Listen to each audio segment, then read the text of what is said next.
It seems to me that a lot of learning and emotional intelligence is what's called osmotic. It's because you're a model and people absorb it. Kids absorb it. Kids look to adults for how to behave. So you're teaching lessons for better or for worse in emotional intelligence all the time you're with a kid.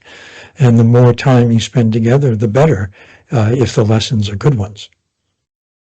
Mm, wow. I have two last questions for these conversations. Okay. Yes. Okay. And one question is about thinking, because Vivian and I, we've been on the quest to help people to improve their ability to think also, because Yeah. we see there's so many noises these days that are affecting our ability to think. So the question for you, Daniel, is how have you been growing your ability to think? I try to resist my phone. Our phones are our best friends and our worst enemies for thinking. The reason being, there's a direct relationship between how emotionally unregulated you are and poor thinking, or being calm and clear, managing your upsetting emotions. That helps you think the most clearly. And our phones have all of our distractions. Everything that you like to see, everything you like to hear is there in your phone in an instant. So being able to resist, to not pick up that phone and look at all the things that distract you, but keep your mind and your focus on the task at hand, I think that's the most important thing for thinking well.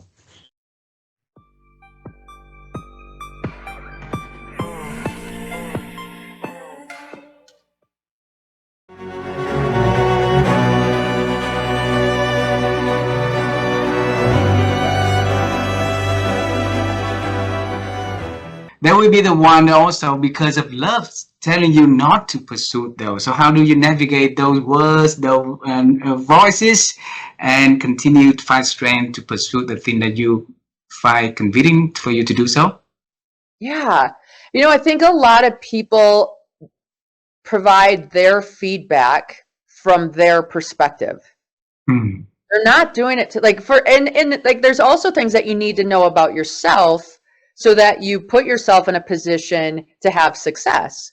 So for example, when I decided to climb Mount Everest, my mom was not my first call. There's no way my mom was going to be excited for me, right? Like she's like, no way. And so my first call was to a coach. And then that coach introduced me to people that climbed Everest. And then when I met those people for lunch or went out and trained with them, I'm like, okay, they're not that different than me. I can be just like them. And so I built my skills around that. And so that when I did go tell my mom, hey, I'm going to climb Everest, there was no space for her to knock that goal down because I was so solid in who I was and how I was going to do it. And I could remember when I first said, oh, do I want to climb Everest? That seems big and scary. And like, who does that? And I don't know anybody. And look at the movies and all that kind of stuff. Like, I needed to recognize that those were natural emotions my mom was going to have. She didn't get to go train with people that had climbed Everest. She didn't get to have lunch with people that climbed Everest and spilled ketchup on their shirt, right? Like they're human. If they spilled ketchup, I spill ketchup. We're the same, right? And so for me, I had built enough confidence that she could borrow my confidence and be like, okay, you're going to do this. You researched it. You positioned yourself to have success. You hired coaches. You do all these things that I don't even know. I have more confidence now because I'm borrowing it from you.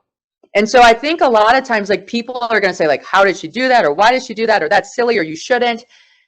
I shouldn't because they're not trained, right? Like they shouldn't, right? Of course you shouldn't. So they're just using me as a mirror for them.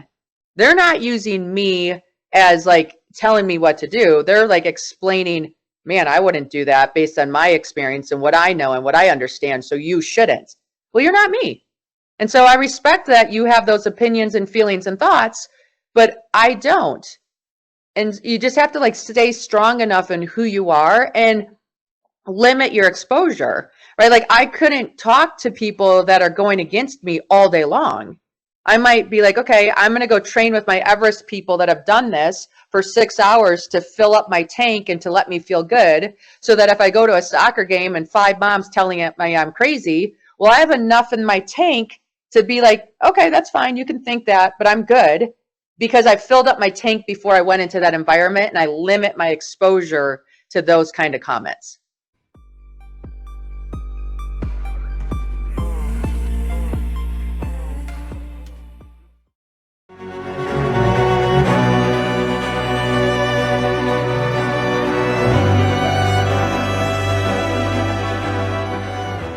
Kind of the rule that I really always say, kind of whether it's about thinking or about other things, show me your calendar and I'll tell you what's important to you.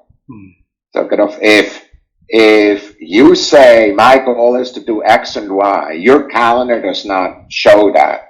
It's not important to you. You just talk about it.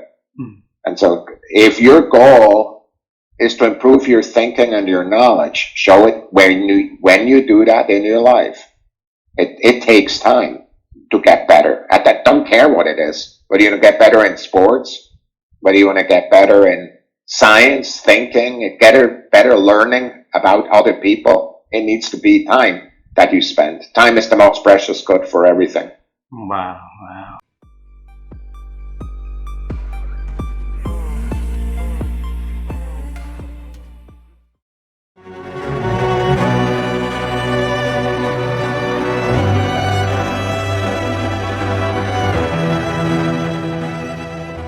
How have you been growing your ability to think over the years?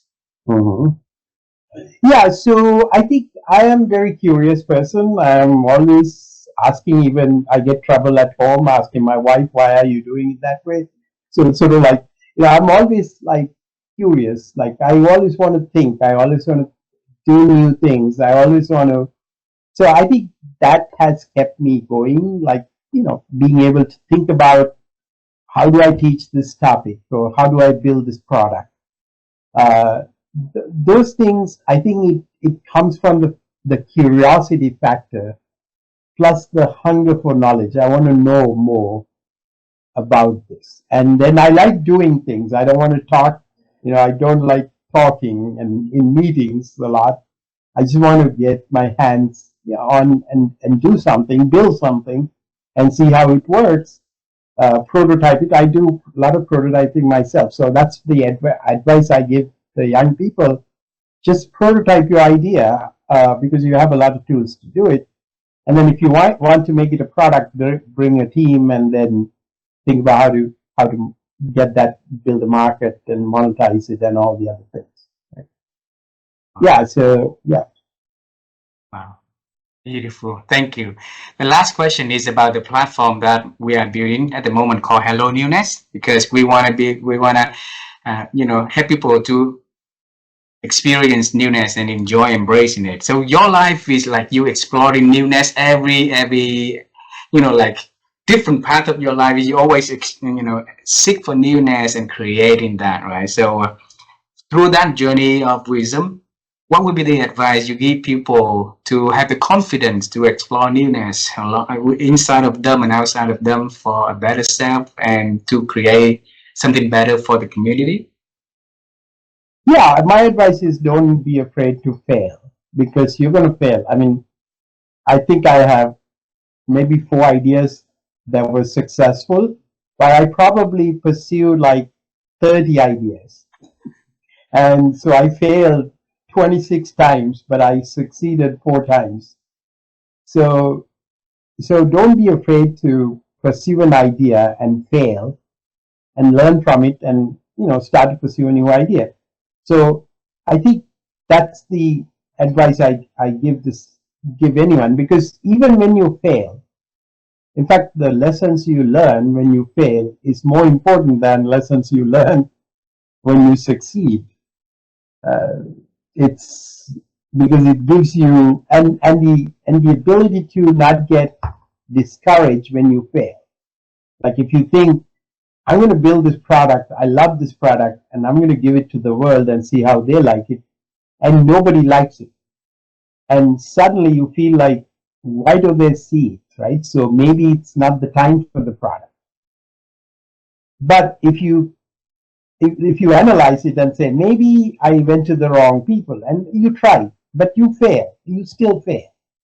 And you give up on, you said, okay, I learned a good set of lessons and let's move on. In fact, I was in a panel at the Association for Computing Machinery panel, that the panel, the title of the panel was, we thought that was a good idea at the time, right? So everybody talked about all the ideas that failed, some idea that failed. Academics don't talk about these things, we don't want to talk about our failures, right? But this was a panel where we said, we're not afraid to say that we failed, because we failed. I failed 26 times, but I succeeded 4 times. That's okay. That's a good success rate for me. But the 26 times I failed, I learned so many lessons that are better than the ones I learned from succeeding. And so that's a great lesson. So, okay. Wow. Wow.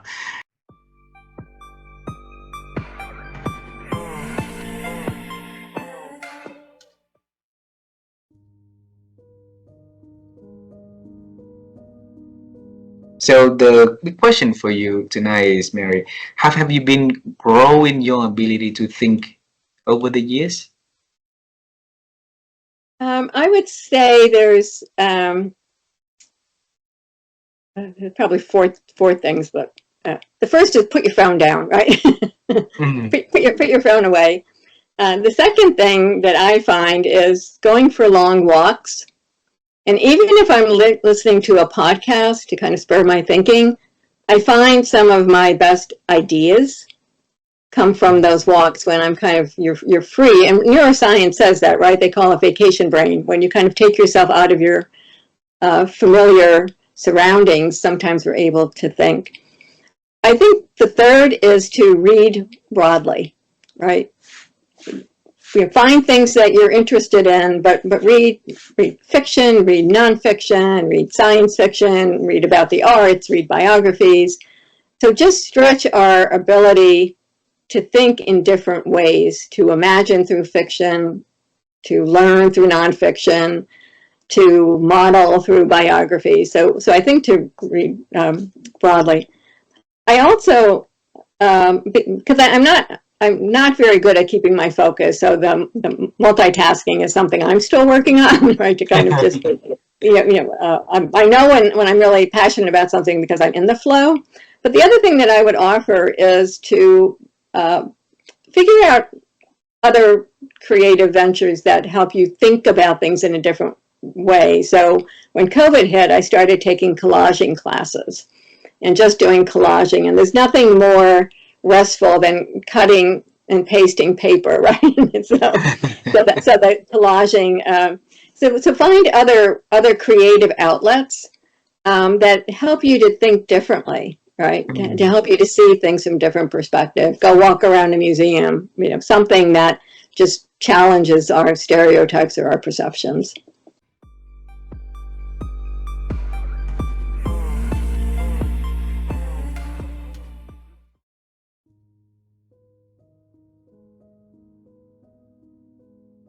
Well, I think in every one of those moments for me, I can now look back, perhaps through my wisdom gear, and see all of the little things I was doing every day to prepare for that moment. Wow. So I'll give you an example, because a lot of young students come to me. We're right next door to the University of Michigan, and a lot of students hear about me. They reach out. They want to come talk to me. They want somewhat ask the same kinds of questions you're asking, but they're in their early 20s at that point.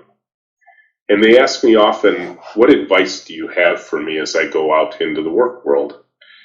And I tell them that the most important thing I learned to do when I got my first jobs is to do this, to raise my hand and volunteer for things. And I say, let me tell you how that worked for me. And part of it was, I think in the back of my mind, I always knew I wanted to have my own business. That was just a kind of a bucket list goal for me. And so So I said, I was a programmer. I was a technical person. I had studied computer science at the University of Michigan. So I knew that the value I was being paid for was to create software with my fingers and my brain. That was how I produced value. But if I wanted to grow, I needed to have different experiences. It couldn't just be technical experiences. So when the salesperson came into the room of engineers and said, hey, I'm going on a customer visit. I need an engineer to come with me to explain our products to our potential clients. I raised my hand and I said, I'll go. When the HR director said, hey, we're planning the holiday party for our team, and I need a few people to help me plan it and execute it. And I said, I can help with that. Wow. When the manufacturing team that was building the little electronic products that we were shipping said, hey, we're really behind on shipments. We need a few extra hands back in manufacturing to help build the products. I said, I can help with that. When somebody said, hey, we're going to a trade show in Las Vegas, we need somebody to help build the booth, man the booth, talk to potential customers, I can help with that. And I would say that all of those in the moment learning opportunities were done minute by minute, day by day, week by week, year by year, so that when later those really big moments happened, I had all of this body of experience, knowledge, and wisdom built up from those other moments where I raised my hand that, it often, there is a phrase that says fortune favors the prepared mind. And, and I think, my instinct was I wanted to have those other kinds of experiences. I wasn't, because I think a lot of times people are like, no, you just wait. And you wait till the opportunity comes and it will be handed to you. And I've just never seen that happen. It's always based on the minute day by day things you do to prepare yourself for those big moments. Wow. And again, I think reading books is another big part of that too.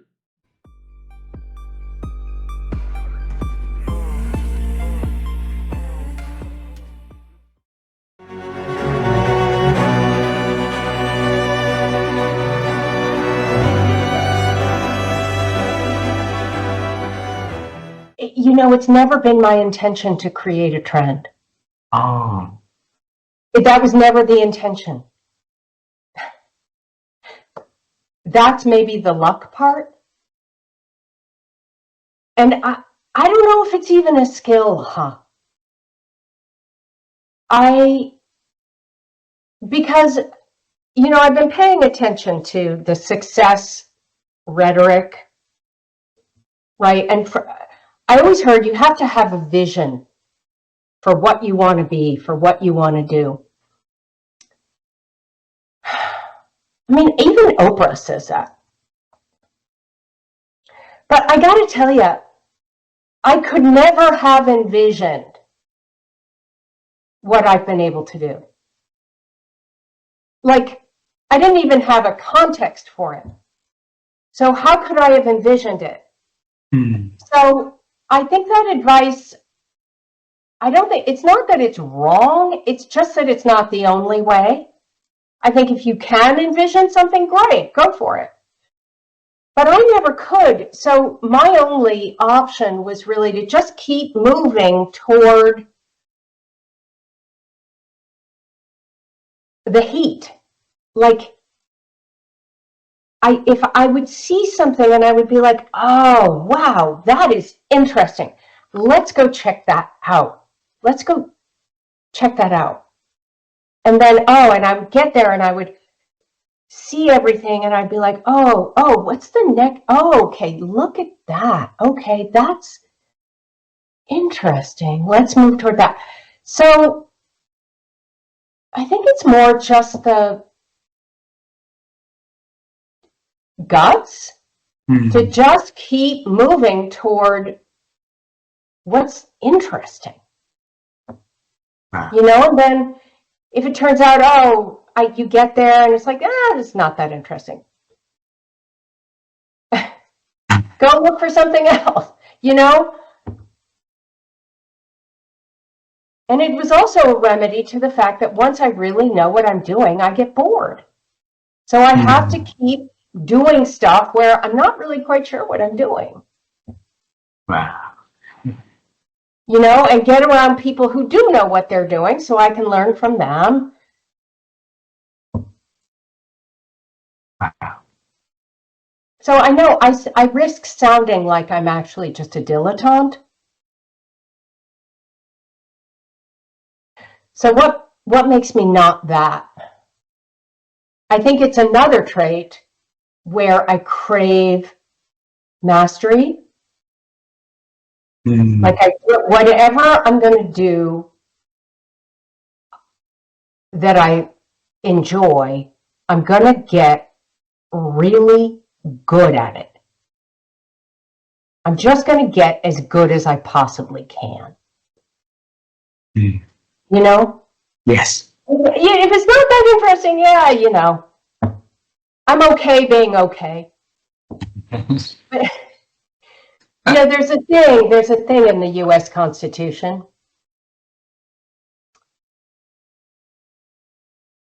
that talks about the pursuit of happiness. I don't expect you to be familiar with it. You know, why would you? Well, you spent some time in the U.S., so you probably heard it, right? Yes. And it struck me when I was studying neuroscience that not everyone, but many people are really, all they want is the opportunity to be in pursuit of whatever it is. And I feel like we've over-indexed, Americans have over-indexed on the word happiness. And the really important word in there is pursuit.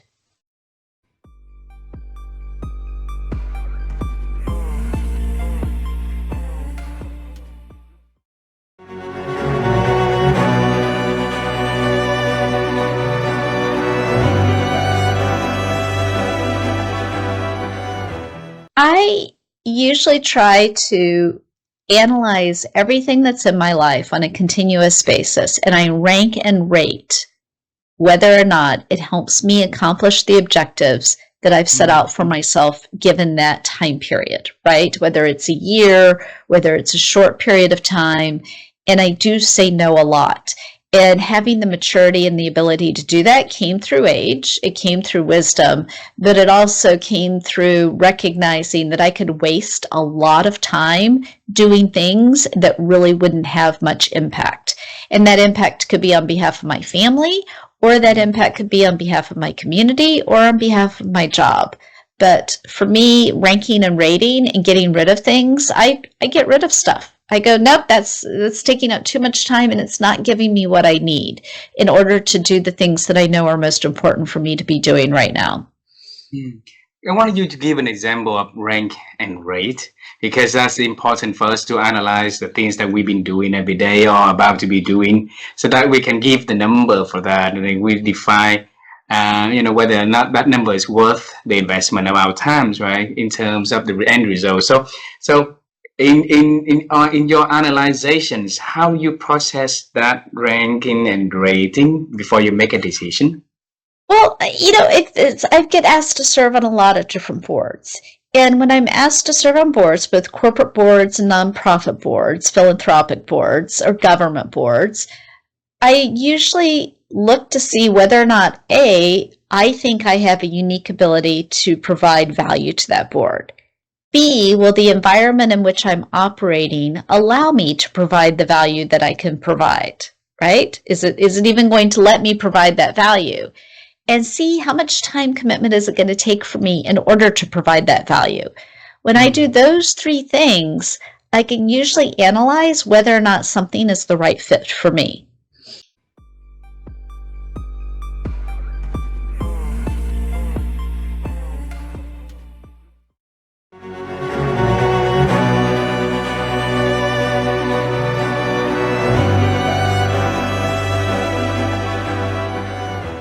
how do you define wisdom in your life? You know, it's such an interesting question, because, you know, to me, wisdom, when I think of wise people, I think of people with a lot of experience, you know, that have lived a life, right?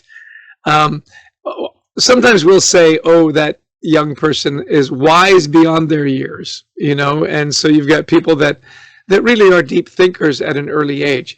For me, wisdom is all about sharing experience and a life well lived, right?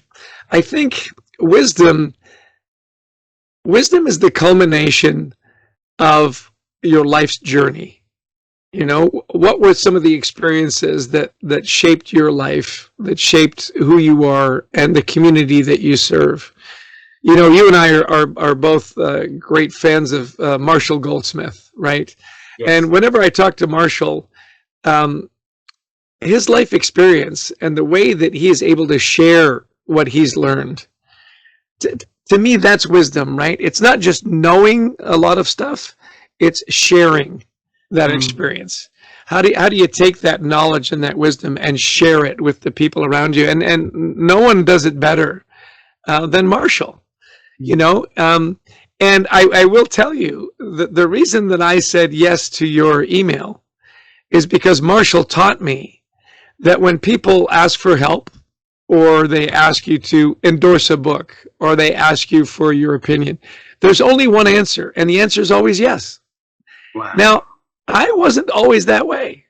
You know, I think a lot of people think that wisdom is acquiring a lot of knowledge and keeping it to yourself for your advantage, right?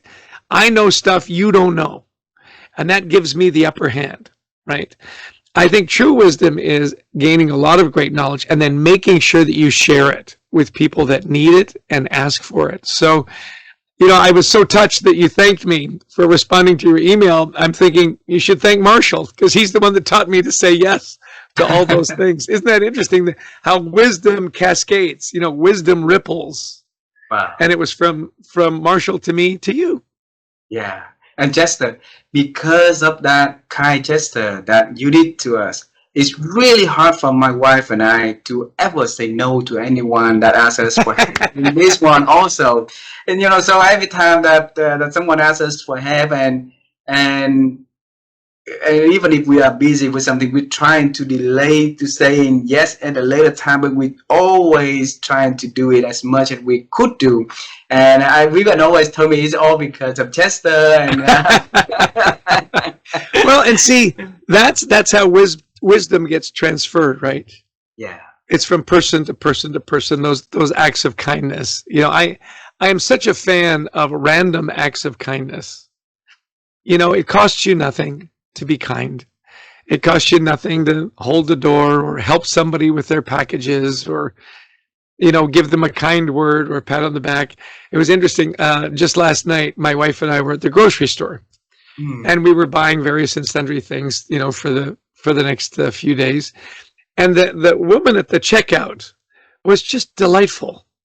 You know, and often, you know, jobs like that, they're hourly jobs and they kind of survive the day, get the paycheck, go home. She was so engaging. She was so friendly and so lovely that we have a tradition in our family. Let's see if I can find one that makes sense here. We have these little gratitude stones that I carry with me. And she was so wonderful. I said, hey, I've got a little gift for you. It's a good luck gratitude stone. And she goes, oh, really, for me? And I said, yeah, you know, it's a stone because a stone in the pond makes the water ripple. Just like your wonderful smile and your wonderful positivity. So I hope it brings you good luck. And she goes, oh my gosh, I will carry this with me everywhere. You know? And I thought, I buy these by the hundreds, by the way. And, you know, they cost $1 or whatever. It took 20 seconds to have that conversation and to then see her smile and put that stone on her register. And to know that she'll carry it with her, why not? You know, why wouldn't you? And wow.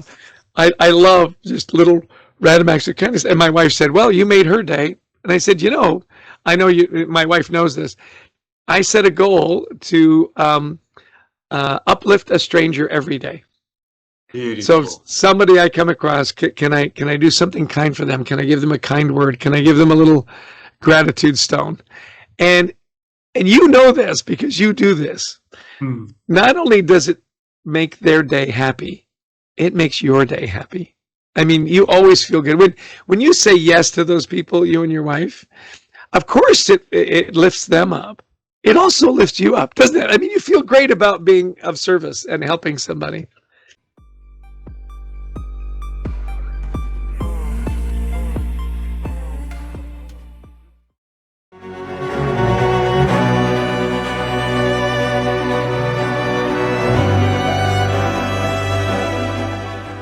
I think for all of us, one of the most important things to do is to identify what life is about.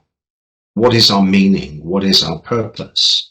And I've written a short piece on this, and I'll send you the link on LinkedIn when I post it. But I talk about, for all of us, it is about finding purpose and meaning. For each of us, that will be different. But ultimately, every philosophy, every creed, every religion has at its core a true value for human relationships. Life is about loving and being loved. And I think that that's a very important part of our reasons for living. And I think another part is to do whatever we do with purpose, to identify our purpose, how we can impact positively on others, because I don't believe it's having things that makes people truly happy. I think it's doing things. So if we are committed to live the best life that we can live and to saying, how do I make the best of this? Well, then I think that will start to happen.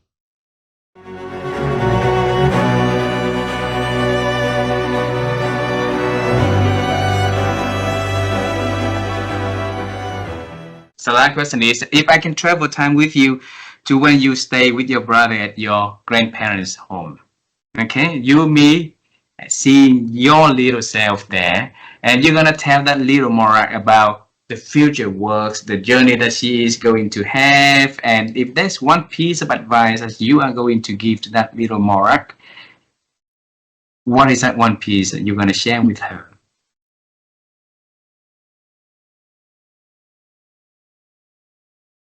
Well, heck, you're going to make me cry. The advice is, it's going to be all right. And that question reminded me of a day when I was writing The Future-Proof Workplace, and I was on my way to meet Dr. Linda Sharkey, my co-author. And before I'd left, Matthew, my middle son, had a conversation with me where he was worried about messing it up.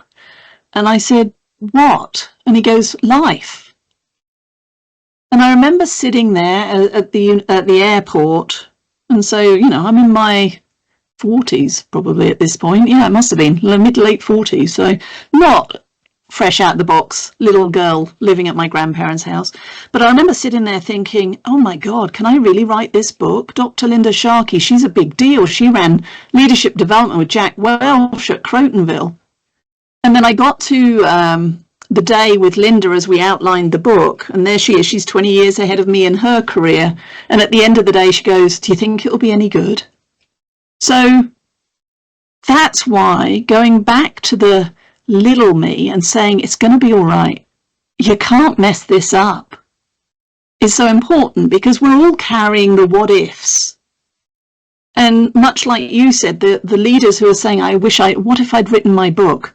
You know what, write your book. Do it. Half do it, but do it. Because we've got nothing to lose other than, you know what, I don't want to write another book, or I don't want to finish the book. Great, you started. I don't want to move to America. What if I move and it goes wrong? I had the adventure. Take the risk. You get one life. Live it all in, all on. And I'm still learning to do it. But that's the advice I wish I'd known sooner. Take more informed risk, go faster, be bolder, seize the moment. That's the advice for that little girl who's trying to colour within the lines. Wow.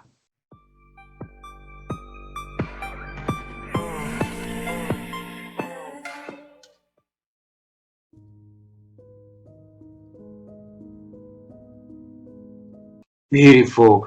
And then what did your mom talk to you when she figured out that you could have a beautiful life as an independent public philosopher and can really make more money than a professor in teaching? Yeah, she was very surprised by it. I mean, she was very proud that I was at a famous university like Yale for graduate school and Carolina for undergraduate. She was very proud that I taught at a famous place like Notre Dame.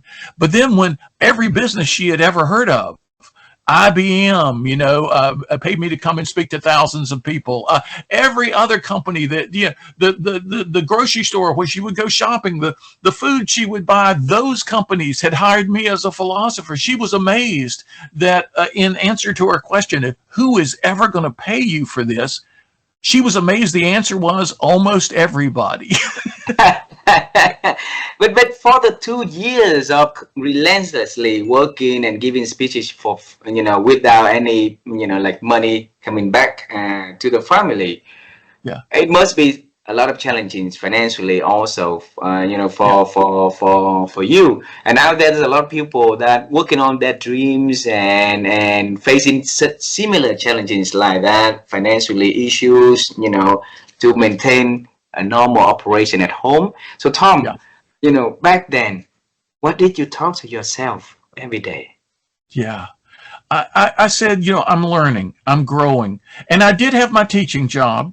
I didn't leave Notre Dame until my income from speaking was double my teaching income. And so I thought, okay, now I can make a transition. Also, when I left, I didn't just jump off the cliff. I didn't just jump off the side of a mountain. I said, could I have a leave of absence for 1 year so that if this works, I'll stay in North Carolina, but if it doesn't work, I'll come back to Notre Dame. And they said, okay, you can have a leave of absence for 1 year. And in fact, they paid half my teaching salary. They gave me for that leave of absence. And I was also making income from the speaking. So that gave me a period of trial. So I tell people, don't be crazy. Don't leave what you know in a way that's foolish. Be wise about transitions. You use the word proper adventure. A proper adventure is a wise adventure. Don't leap into the dark where you don't know where you're going, but make sure you prepare a path as you go. So I was giving these talks for free at the same time I was teaching. So we did have the small teaching income, never paid, philosophy professors are never paid much, but that was enough for my family to get by on while I was learning this new area of how I could be of service to people. And I've come to believe there are 4 stages of life. And there are 4 main human activities. Each one of these activities defines one of the stages, but all 4 activities go on in each stage. For example, let's say our first 25 years. Let's divide 100. Let's imagine living 100 years and divide it into 4 25-year periods. The first 25 years, the main activity is learning. You're learning about the world. You're learning about yourself. You're learning about other people. You're studying in school. That activity is very important for the first 25 years. It's probably the dominant activity. The next 25 years, the dominant activity is building. You're building a family, you're building a career, maybe you're building a business, you're building your structures, friendships, relationships that will serve the world the rest of your life. So you've done your main focus of learning. You're still learning while you're building, yes, but building has become your main activity, and learning is a secondary activity serving the building. Then from age 50 to 75, I think serving should be the main activity. So you're also learning, you're also probably building, but mainly you're trying to be of service to others. That's your main focus. And then in the 4th stage, from the age 75 to the age 100, you're guiding. You're sharing wisdom with others that you've accumulated throughout your life. Now, hopefully you're also learning, you're also still building, you're also still serving, but you're serving by way of guiding mainly. That is the premier of the activities. Now, I think young people learn best when they also try to build, serve, and guide those of their peers and younger children. And so I think each of the stages of life is enriched by all 4 activities. but there's one that rises to the top in each of these 4 stages: learning, building, serving, and guiding. And that's how I've come to see my life. I'm 72 years old now, so I am still in the serving stage. Now, I'm always learning. I'm building in the sense of creating new books, creating new ways of being of service to people, whether through executive coaching or through using virtual tools like we are today. I'm always building new things, but I'm mainly doing so to be of service.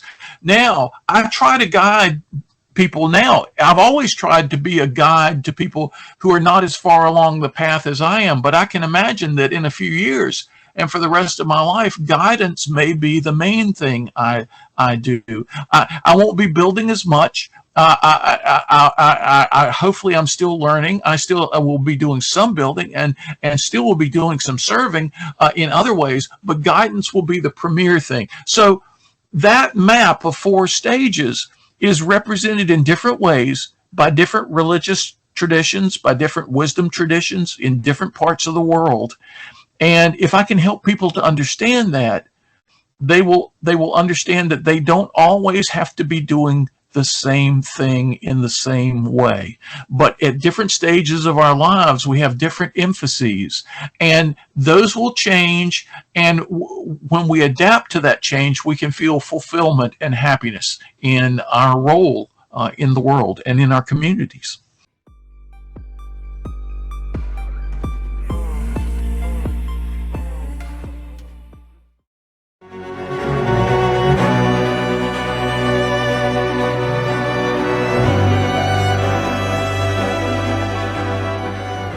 What have you been doing to help you to have that clarity in life?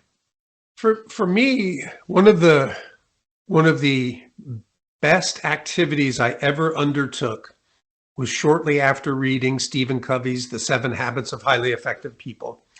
I took one step that has impacted my life ever since, and that was in his chapter, Begin with the End in Mind.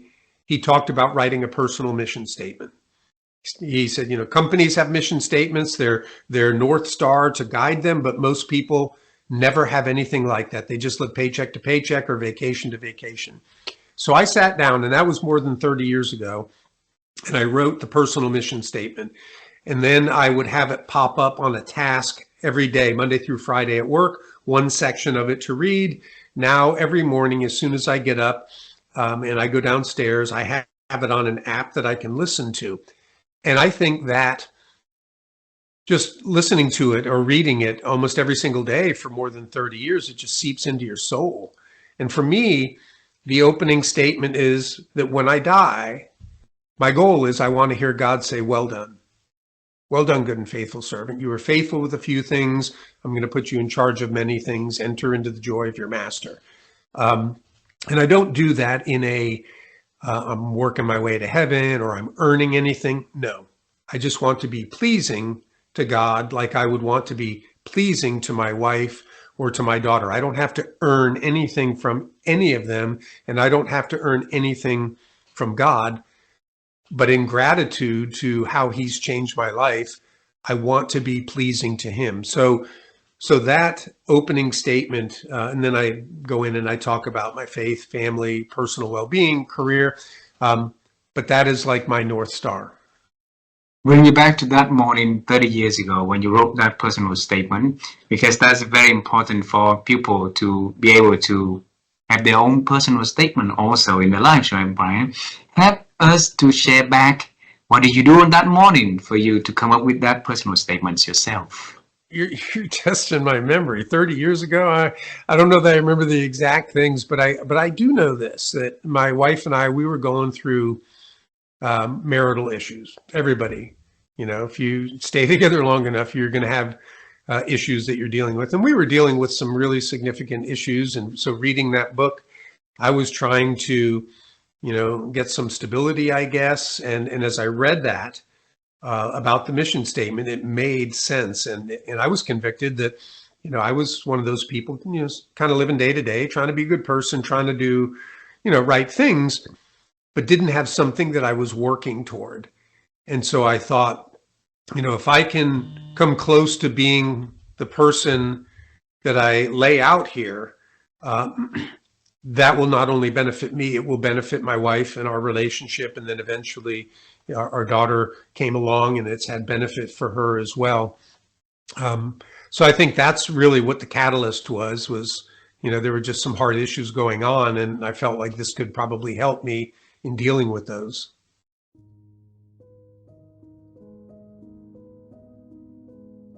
When we talk about journey to best self, we talk about being open-minded. We talk about no one can be their best self by themselves. It takes others to help them to do that. All of that, which is science-based now and is huge in our country, was I had the opportunity to play small parts in building something like that. So that's, it's long-winded, but that's, and I'm still on a journey. I'm still on the journey, and I've been just very fortunate.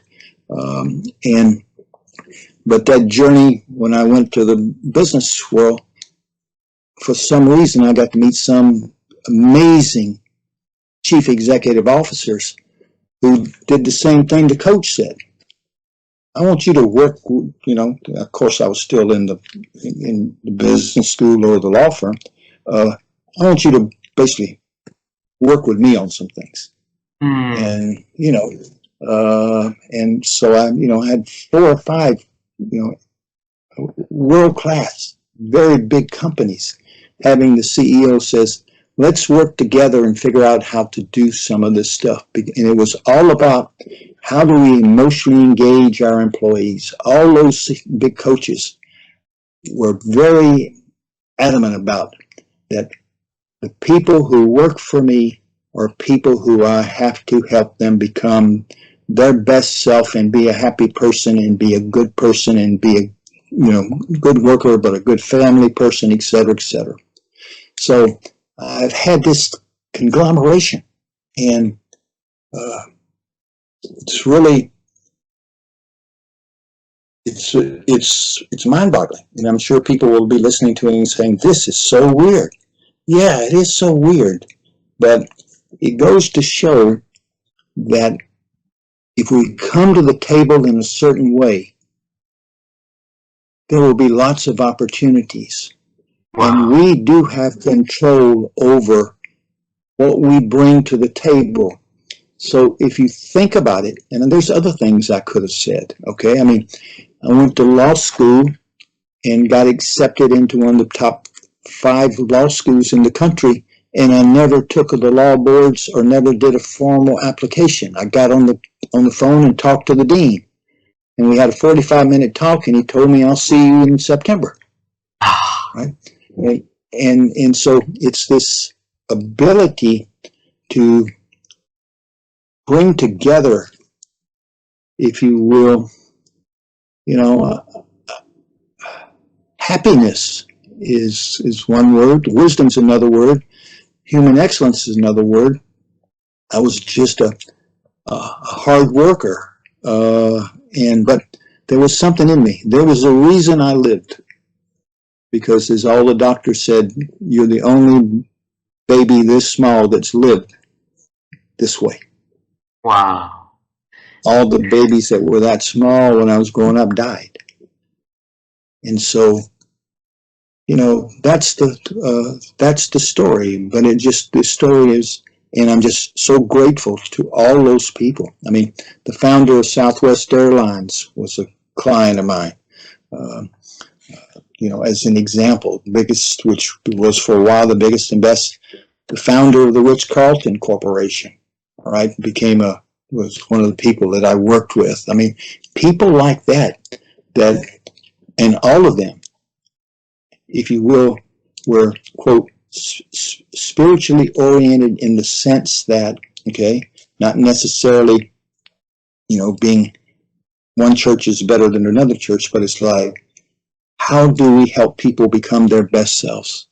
Yeah.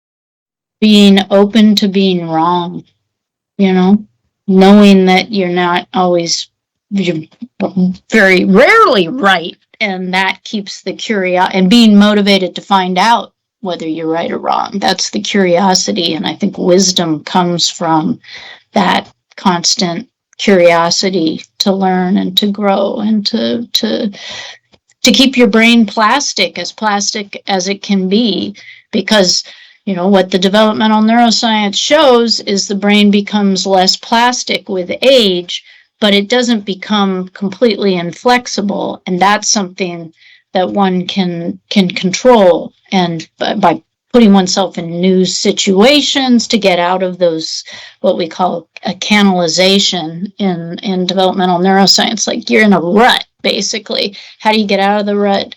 Well, being open to the idea, number one, that maybe you don't know, maybe you can learn something from somebody completely outside of your normal sphere of influence, and being curious to do that, right?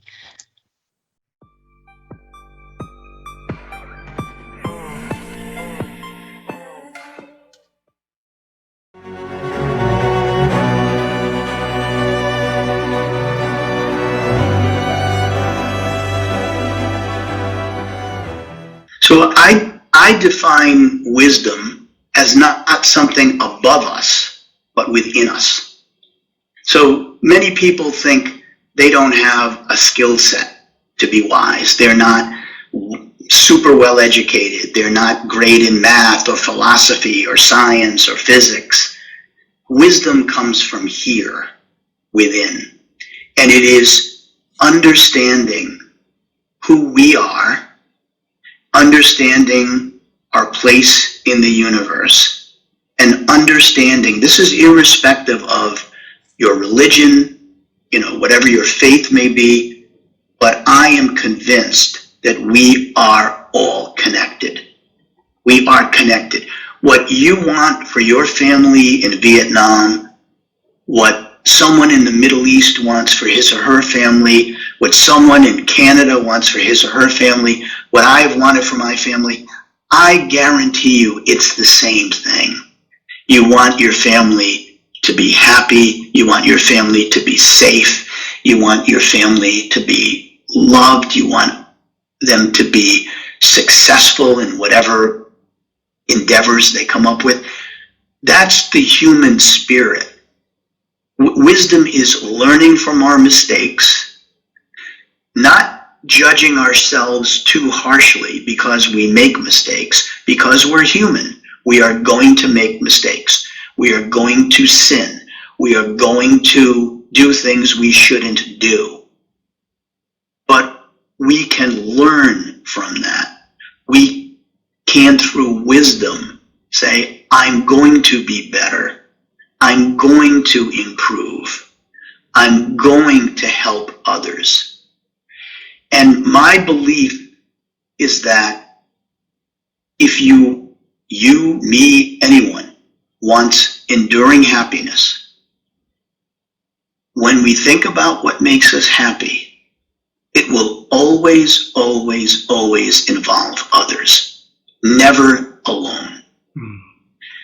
If you are truly happy, it might be happy with your spouse. It might be happy with your mom and dad. It might be happy with your best friend.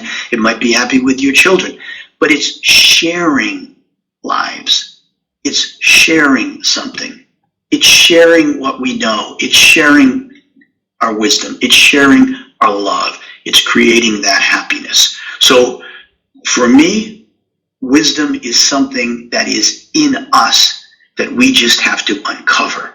We have to unbury it sometime. We all have it in us, irrespective of what our education may be. So John, how can we unearth it within ourselves? What can we do? I think what we do is that we remain open. We don't have closed minds. We aren't judgmental. We are accepting. We are thoughtful. We are kind. I know a lot of this sounds very idealistic, but it's something that I 100% believe in. I believe that if we give ourselves the chance to be the people we're supposed to be, that we don't worry about everything, we don't stress about everything, we don't judge everything, including other people, and we treat ourselves and others with respect, then I do believe the goodness within, the strength within, the wisdom that is within, it will come forth. It will come out of its burial place.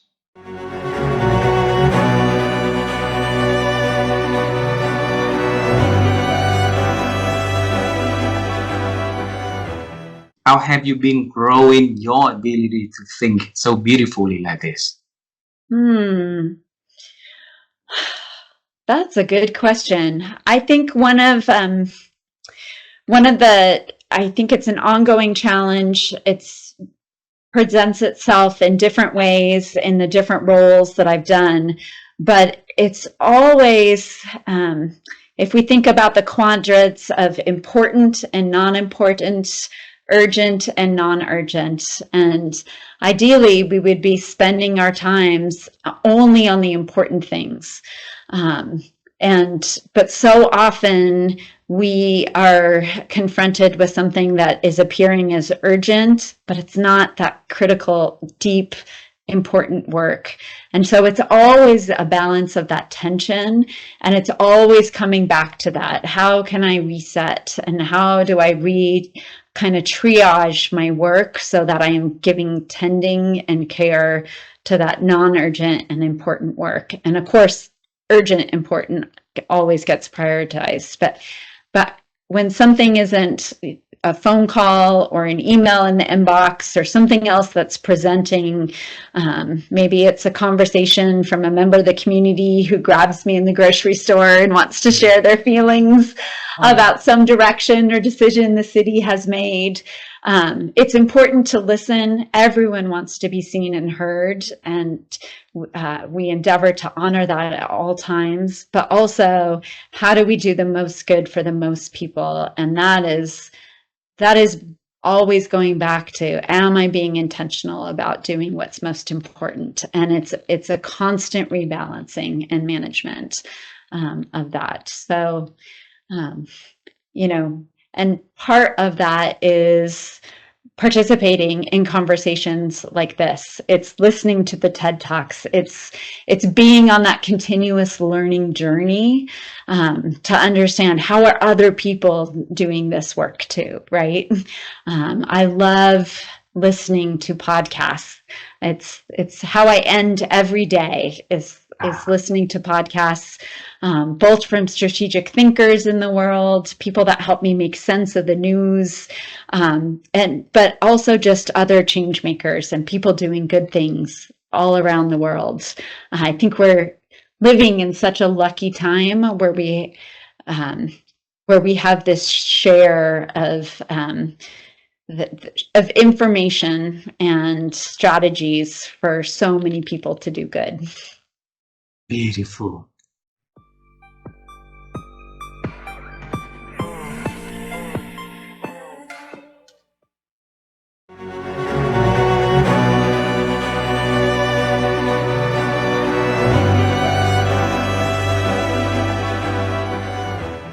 And I realized what I love to do was talking to the landlord coming to me every day. We talked about life, we talked about things, and I learned every time to speak more fluent, and that has energy. But you're right. How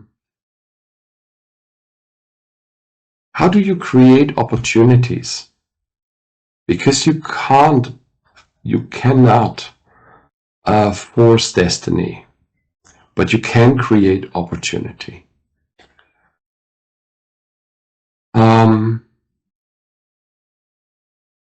And literally, I think that's a big part of what you can take out of this situation, of this story. If you're in this type of, when you lose your job, when you move to a new town and you don't know what to do, you can think yourself into a rat hole very quickly. Oh, how about this? How about that? You scribble. I mean, I love to scribble, but most of the time after the book is full, I just throw it away because it's rubbish.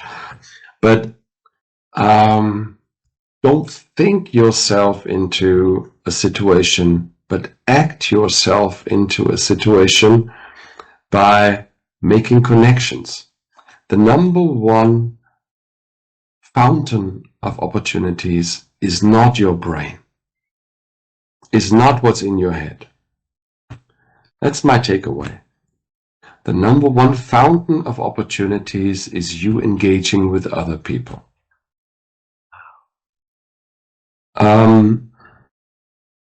A thought in isolation is useless. A thought in a relationship is worth a gold, or could be worth a gold. Like, how did I get the job? I mean, I didn't get the job by someone scouting for a lost husband man, a household man, somewhere in this wonderful city of Malang. But it was me being out there, talking to people, connecting.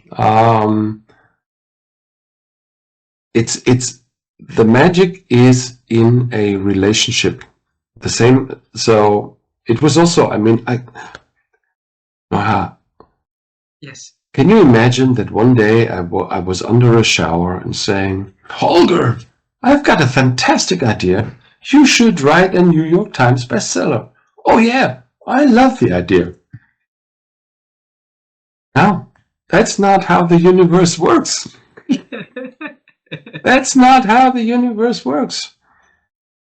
You serve, you have an idea, you put your head on the table, take a risk, do stupid things like sending a package with penguin masks to the world-renowned professor of leadership. That's how, in the end, I co-created a New York Times bestseller.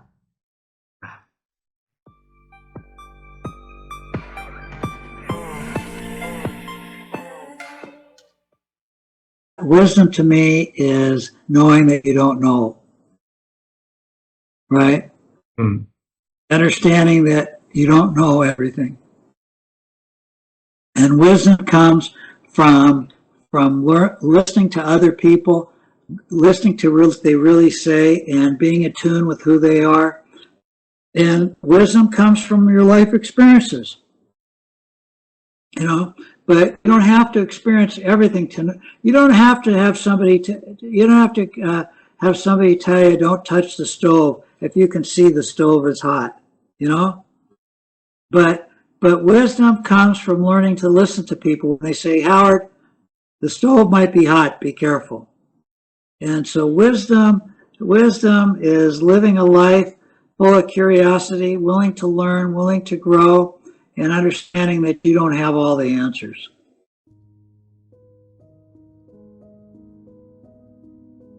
How can I know myself? What practice can I do to make it happen?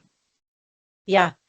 There's a lot of different ways. I'll share the long term and then some easy things. So the long term is obviously like take a lot of assessments, personality assessments, work style assessments, career style assessments. I have taken so many assessments to learn about myself, right? Go to therapy, go to coaching, just ask feedback from other people in your life.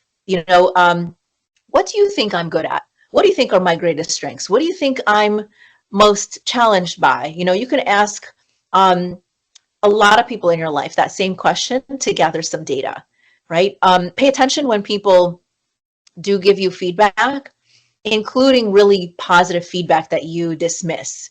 So if somebody says, "Wow, you're so good at that," and you're like, "It's easy, it's no big deal," that's when you should pay attention, because you are not realizing that there's something special about you that other people see in you that comes so easily and so naturally that it's part of your core. And that is where you should pay attention as much as when they tell you something they don't like about you. Or, so that's a long-term, like, self-development. I do have one tool. I'm putting it in my book, but it's also free and available on my website. It's called the yes-no grid. And I'll just describe how to do it. So you don't actually have to go to the website, but if you're interested, it's on my website under free resources at gotowerscope.com. What I did for myself is I had maybe 3 or 4 years ago realized that I had overcommitted to all of these things that was not bringing me any happiness. And I was regretting every time. You know, I was 3 months in, 4 months in, regretting taking on these seemingly wonderful opportunities. And I'm thinking, now I've overloaded myself with things that make me unhappy. And now it's even harder to extract myself. So this is not a good pattern for me. See if I can do something different. So I started tracking. It's like a 2x2 grid. Yes, no, right? And did I say yes to this, or did I say no to this? And was I happy about the decision afterwards, or what did I regret the decision afterwards? And I just started like writing notes for myself on my whiteboard, which is like right up here next to me, so that it was in front of me every time somebody invited me to do something. So I could always look back and remind myself what I did. And I started tracking, when you have these 3 set of circumstances, every time those 3 things are there and you said yes, you regretted it. So now every time somebody's in front of you and they offer and you ask a bunch of questions and it meets those 3, you better say no, Mira, because you weren't happy before, so you better say no. And what it also helped me do is say no more easily, because I had a reason for it. It's so much easier to say, you know, thank you so much for offering this. What I have learned over time, as I've reflected, is that these kind of opportunities that have this or this or this actually don't make me feel good after I say yes. And I don't want to commit to something and then regret it. And then you feel badly that, you know, I actually need to remove myself after I made that commitment. It would be bad for me. It would be bad for you, you know? And so they completely understood what I was talking about, but I had examples and a great way to explain to people why I was making the decision. So that helped me gain a lot of wisdom about myself, just tracking my decision making and where it was coming from. What is that called? Yes, no, what? The yes, no grid, because it's like a 2x2 Yes, no grid. So it's on your website. Yeah, you just go under free resources, and it's one of the things that you can download to try it out for yourself.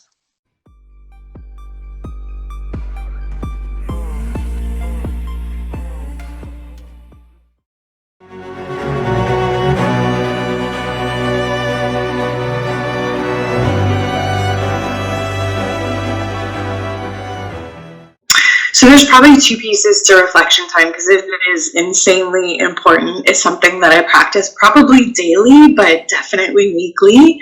And it's something I encourage everybody to do, because you have to take a moment and lift your head from everything happening and think about what you've learned and what you want to do. So the first piece is logistical. I spend time every single week looking at my calendar and making sure that I have time for reflection. So I am more of an introvert that does my best thinking when I have the time to internalize it and have quiet time to restore my energy. So I will often have a day that is back to back to back of client meetings and coaching conversations where I don't have time in between, because I know I'm not going to get anything done and I'm not going to have reflection. But I then know, okay, where can I fit in a little bit of time that next morning, or where do I have dedicated time on a Friday to think back through these things and what I want to do different. So it is a constant planning for chunks of time and moments to be able to process and think what comes of it. And for me, it's also how do I then bring my best to my clients and what I want them to need or what I want them to be able to do, because a lot of times you don't know it in the moment until you've had that time to reflect, and then the aha comes. This second piece is it's usually when I'm walking. It is usually those morning walks when I am telling myself, look for that moment of awe. I'm not even intentionally giving myself a list of things to reflect about. It just pops in, and in that something emerges that is what was needed. And I keep my phone with me so I can drop a note and follow up on it later. But I find both the logistical piece of it and then making sure that I'm able to do that reflection is key.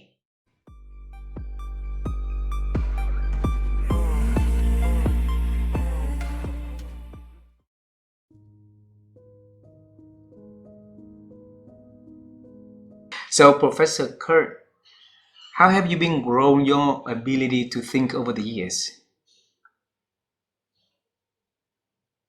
Well, that is a difficult question. That is a very difficult question. I never thought about this. So, I think there are two things we have to differentiate. We have two systems in our brain. One is thinking deliberately, so conscious thought, and the other system is unconscious thought. We could also call it intuition.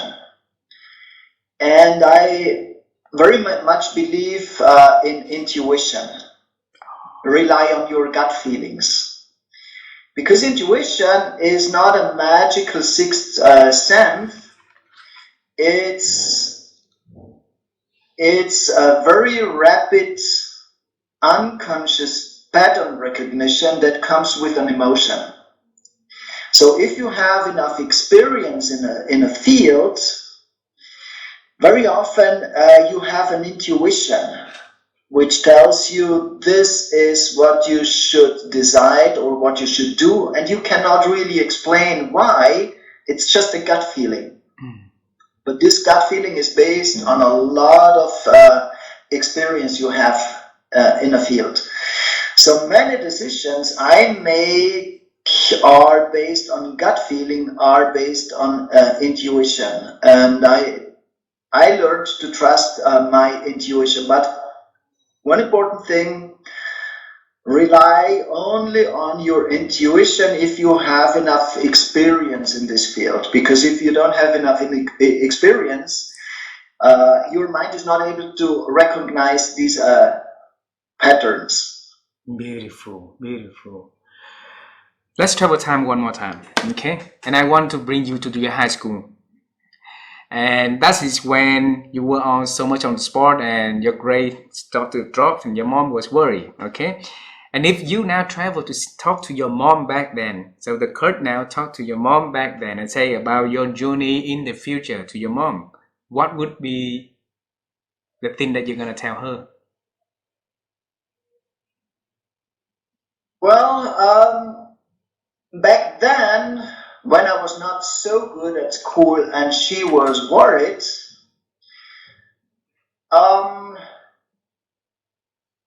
I never failed a class. Sometimes I was very close.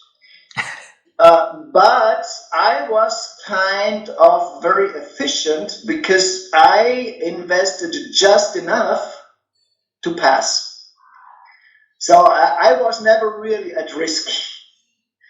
So I think that I kind of knew what I had to do, and I invested just enough time to pass every class, and I decided to invest the rest of the time in sports or other activities I considered important. And so I would, in hindsight, I think, and this is one of my greatest mottos or discoveries, is if you can dream it, you can do it. If you find the passion for something, you will become good at it. And I just needed some time to find out what my passion is. It was not at high school, it was later at the university. So that's what you're gonna tell your mom? That's what I would tell her, yes. And what would she say to you? Well, she when she was worried, she did let me know, but she also gave me the freedom to pursue my interests, and I think she tolerated it. Beautiful, beautiful. Professor Kurt, the last question is a word of wisdom that you can think of, you want to give to our audience to close the conversation. So if you can think of, require your life and your experience, the people you meet, the challenge you got through, and all the achievement you've been having, and then you just want to tell something to our audience about living, about working, about experiences, what would you tell our audience?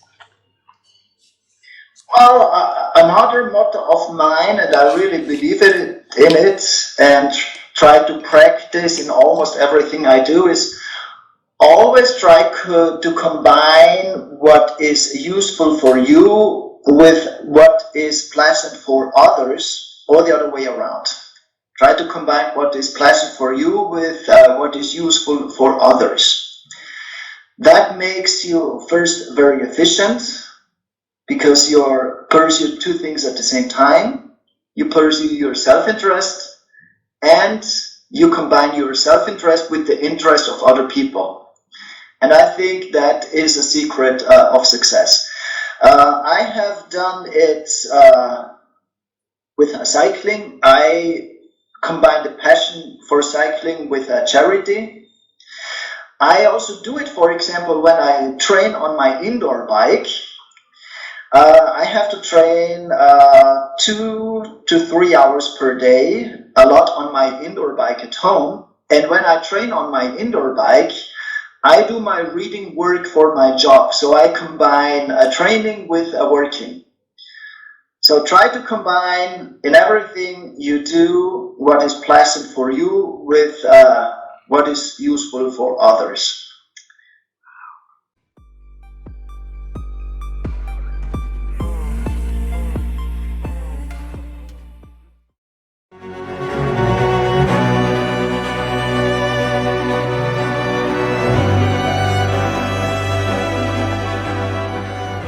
How have you been growing your ability to think? That's a big question. I think, I have good colleagues whom I'm working with. And of course, I haven't been a very good pupil when I was young, but because at that time it was not so important how good you are at school, because you could just access university anyway. Now the situation has been really changed a lot.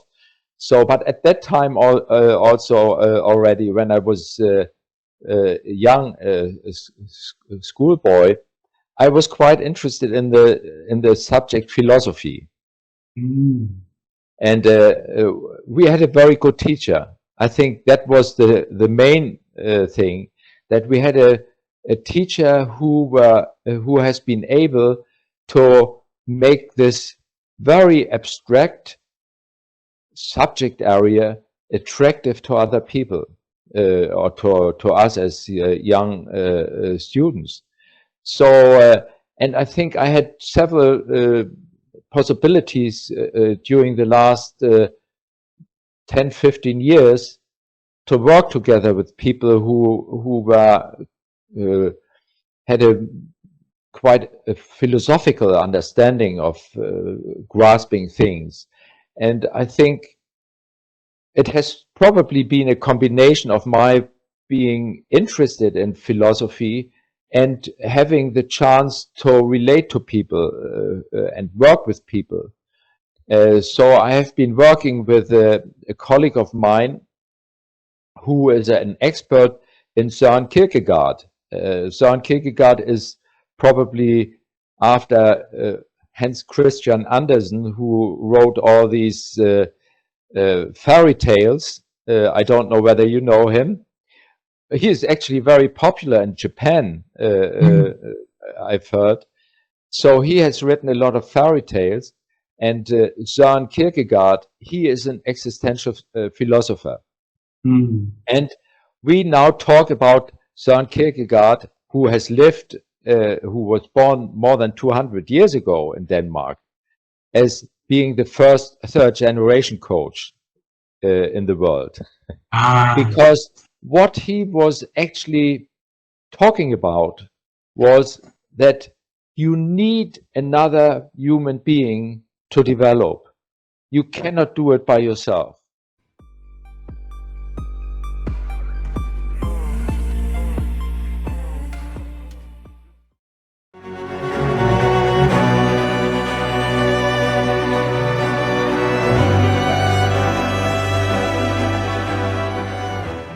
I knew that I was in this for the long haul. So I knew that it was going to be a long journey. So I sort of had my mind made up that, you know, I'm just going to focus on a day at a time, a week at a time, month at a time, and not worry about 2, 3, 4, 5 years ahead. And then the final thing is I took inspiration from one of my hobbies. One of my hobbies is road cycling, riding a bike, you know, cycling. And when you're cycling and you're climbing a hill, right, it is so easy to think about just stopping. I'm just going to stop. But you remember a couple of things. You think, well, the top of the hill might just be right around that next turn. I just need to make it around the next turn because that might be the top of the hill, and then I'll be done. And so I didn't want to stop right before that final turn. You know, when times got tough, I was like, well, maybe next month, you know, I'll be through this challenge, or I'll be at the top of the hill, so to speak. The other thing in cycling is, us cyclists, we have a saying, what goes up must come down. So eventually you'll get to the top of the hill, and then you'll get to enjoy the downhill on the other side, you know, where you just get to coast and relax and go super fast down the hill. And so I sort of always had that in my mind, that I don't want to miss the downhill. Once I climb this mountain and get up to the top, I really want to enjoy coasting down the other side. So that sort of helped me keep going as well. Does that make sense? Makes a lot of sense.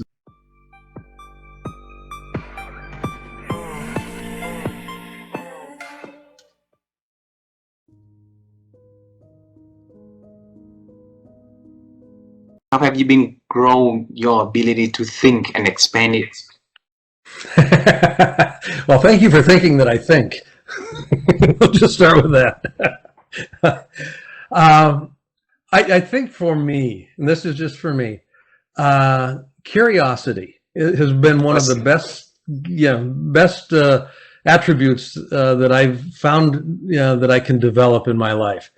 Not just taking at face value what's presented to me. How did you come to that conclusion? What's the evidence that actually supports what you're saying here? And in today's politically charged environment, where you've got fake news going, I mean, you got all this stuff that whatever people are trumpeting out there. Where's the validation? Critical thinking. I think critical thinking, it's not taught in schools anymore. It used to be taught, in my experience. I mean, certainly when I was going to school, I had to actually show my work, if you will.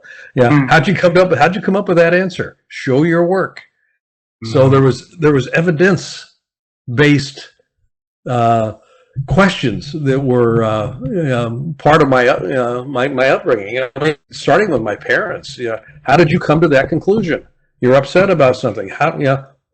Why do you think that's what it is?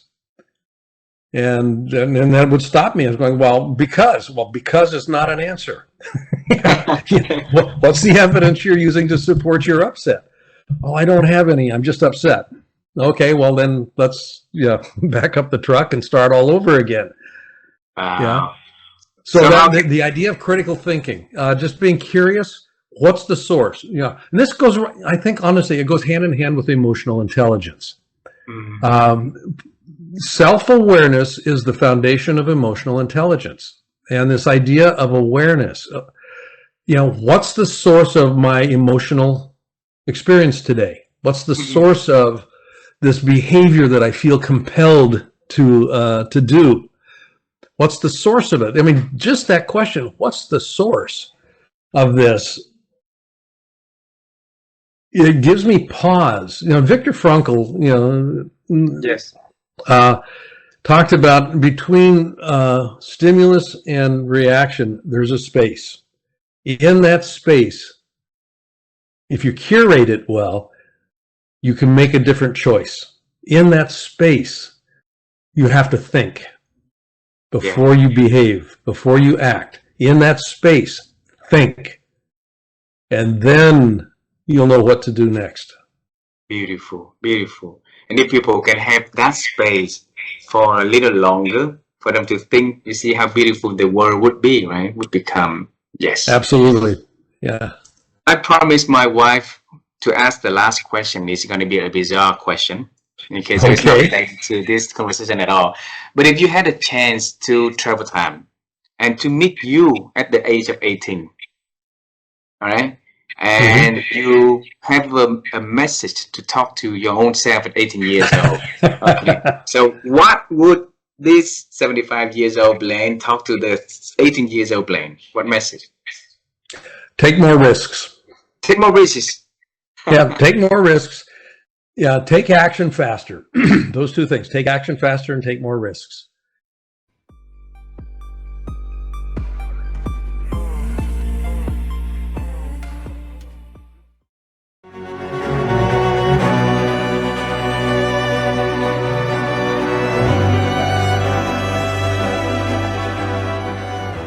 So I think, there's becoming wise and then there's acting wise.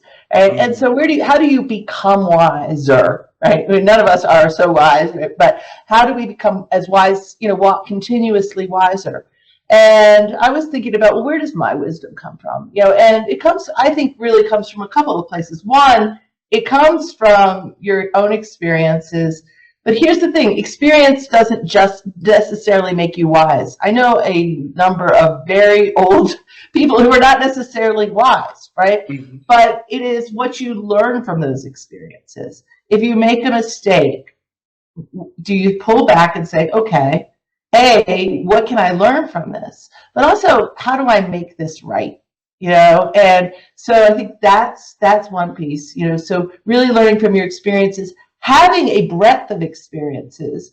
One of the reasons I believe I am a little bit more wiser than I used to be at work is because I didn't just stay in my lane in HR, right? I went and led a sales team. I led a customer service organization, right? I started my own company. I worked with companies around the world. Every time I have an experience that feels a little bit scary, that's different, that gives you that broader perspective. So putting yourself in a position to have a wide range of experiences. Between David and I, we have 3 children, and one of the things that we're both very committed to doing is giving them a range of experiences. So, for example, when we went to the Philippines last year for a couple of weeks on a similar tour as we're heading into Vietnam, we took Sebastian out of high school and took him with us, so that he could go into these communities, he could go into the orphanages, he could work with, he was the intern in our big HR conferences. He could meet people who are different than him. And I could just see his eyes getting bigger and bigger and bigger. And, when he showed up at college for his freshman year, People were using the words like, you're wise for your years. Well, part of that is because he's had a breadth of experiences and he's had the opportunity to reflect on this. And that's a privilege. Not everybody can do that, of course. But every one of us has a choice of, do we do things that stretch us? Can we help us to be in conversation with people who are very different with us? So I think learning from your mistakes, giving yourself exposure to a variety of experiences is really important. And then that's learning for yourself. And then there's the learning from others. And that is really digging into the research that other people have done, digging into the philosophical wisdom of people who spend a lot of time thinking about wisdom and what makes people wise, and pondering on that, reflecting on it, and then learning from others about how you're showing up in the world. So learning from others through 360-degree feedback, asking people for how did I show up in that meeting? What was the impact on you? Those kinds of tactical things can help you become a little bit more wiser.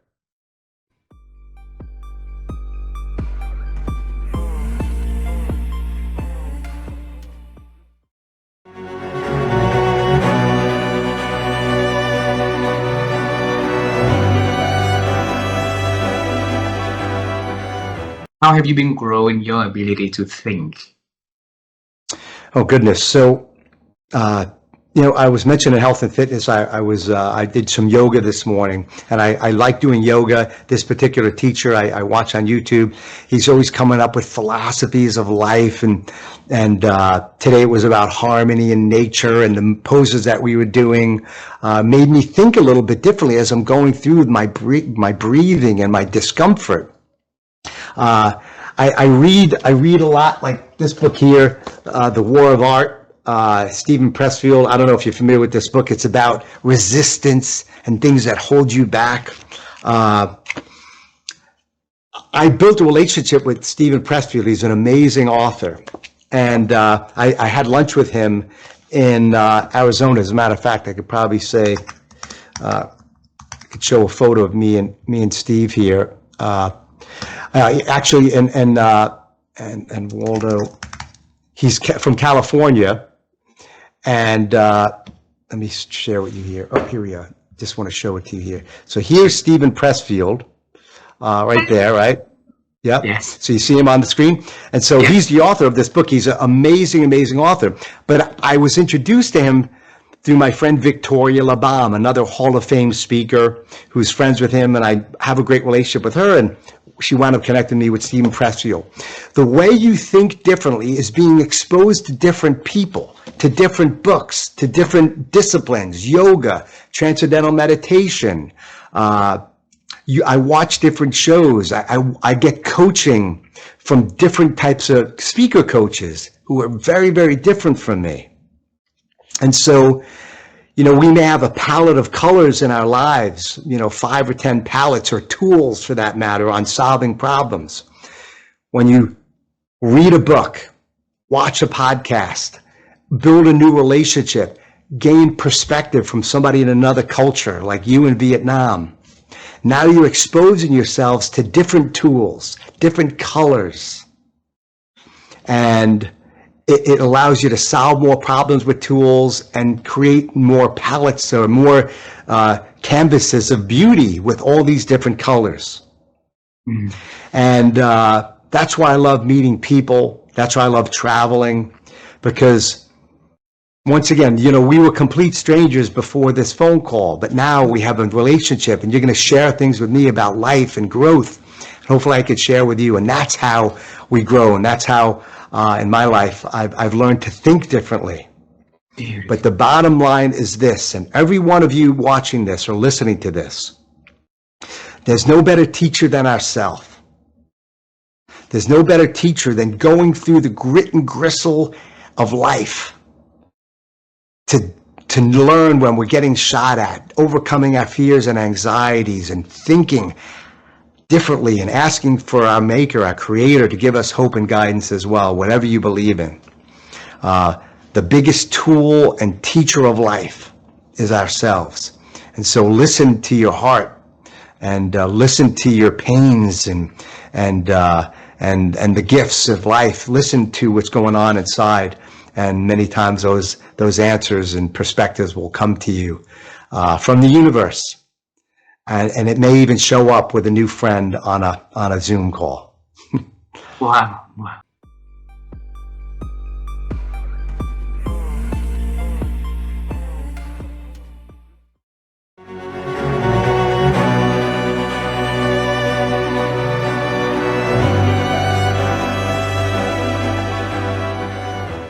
I think sometimes people talk about wisdom in the same context as intellect or logic, and I think they're very close because they're both sort of cognitive processes, right? I mean, intellect is about acquiring knowledge, right, and learning things, and we've both been around people that have a lot of intellectual firepower, like really, really smart. And at the same time, I think there's a distinction with wisdom. Wisdom is a longer game. And I think that wisdom is also about the application of knowledge and of experiences and of situations. So, yeah, and that's what I would say on that. And somebody said to me, it's funny that somebody said to me the other day that wisdom is avoiding thoughts that make you or the people around you small. You know, so that just kind of stuck with me.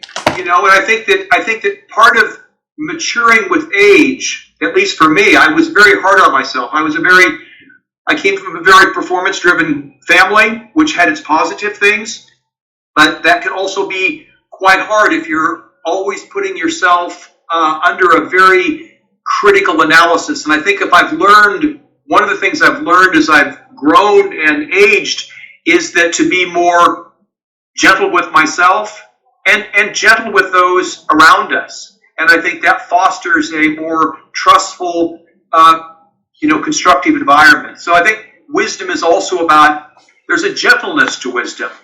Wisdom is not something that we force onto people. You can't force wisdom onto people. Wisdom is for me is a little bit like ownership, and that's one of my big themes in my work is helping leadership teams and organizations take more ownership to what they do. But you can't force ownership on people. People have to say, I feel safe here, I feel valued here, it makes sense, I'm going to do more than's expected of me. I'm going to carry through with that customer request even though it's 7 o'clock on Friday night. So you choose to do that. And I think wisdom, I think about the people that I think have wisdom. My father-in-law, for example, my wife's father, he's 85 years old. He's a cardiologist, retired now, of course, but he's a very wise man. And he'll just share situations with me, not only about medical situations, but financial situations and life situations. I know his life hasn't always been easy, but he's a doctor. He's been running hospitals, but he has a lot of experience that he just shares it, but he doesn't force it on me. And I've also been really blessed that most of my bosses, as I look back at my life, most of my bosses, I think, possessed a lot of wisdom.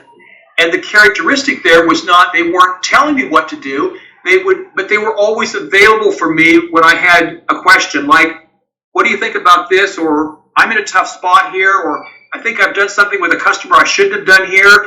And I just noticed that those people were gentle in their sharing of experiences without telling me what to do. So I think wisdom is sort of a gentle intellect, if you will, wrapped in emotional intelligence, perhaps. Wow.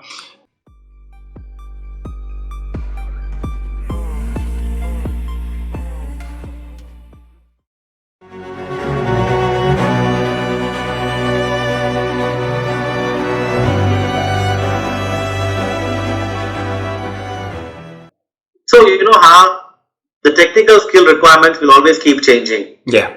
You know, today we talk about AI, ML, ChatGPT. Before we spoke about, the Industrial Revolution.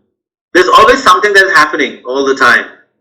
Digitization is now a big topic. Efficiency is a big topic. Talent is a big topic.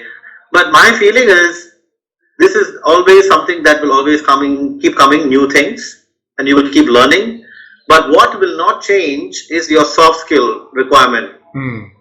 Ability to lead teams, ability to work in teams, communication skill, networking skill, negotiation skill.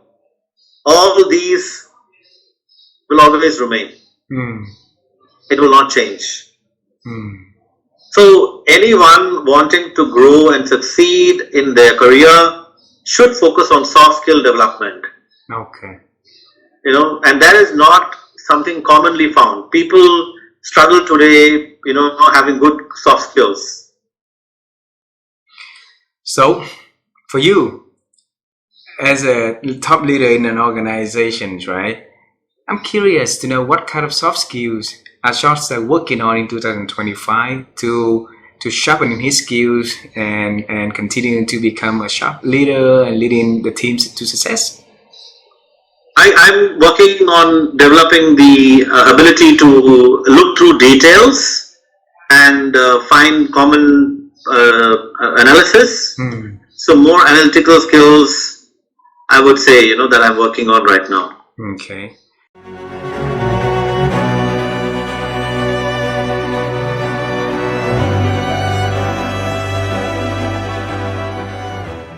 So when I was a little girl, very young, up until primary school, so when I was 6, 7, 8 years old, my family would come up to Cape Cod in our country, which is a part of Massachusetts that sticks out into the water. There's lots of beaches, water, the ocean. My grandparents, my mother's side grandparents lived here on Cape Cod, sort of where I live now. And I had been born and raised in Maryland, but when I retired, I finally did retire up here to Cape Cod because of those childhood memories with my grandfather.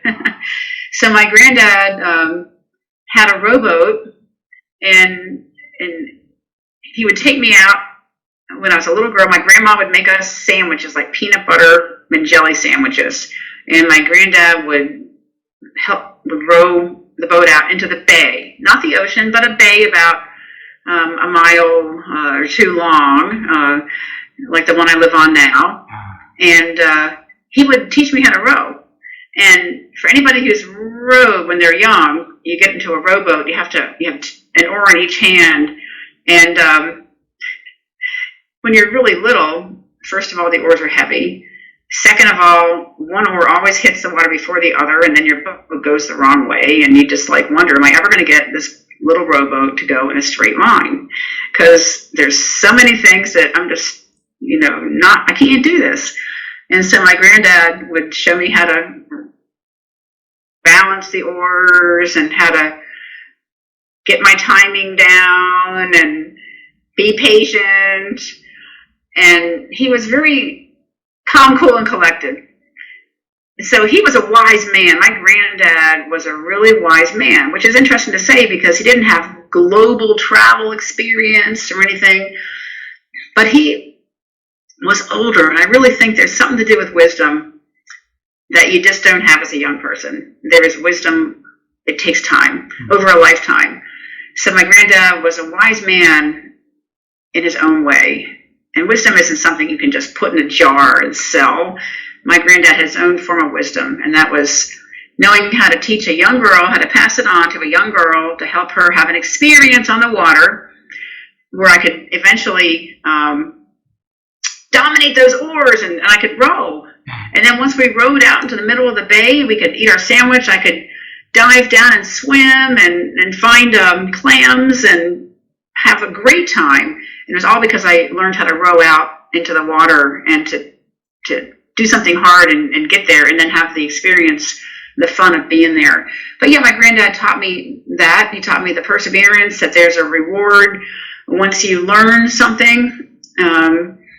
He taught me to love the water because otherwise I wouldn't have had a connection with the water and wouldn't have thought about the Naval Academy, the Coast Guard Academy. And that little experience as a girl that my grandfather gave me set the course for my entire life.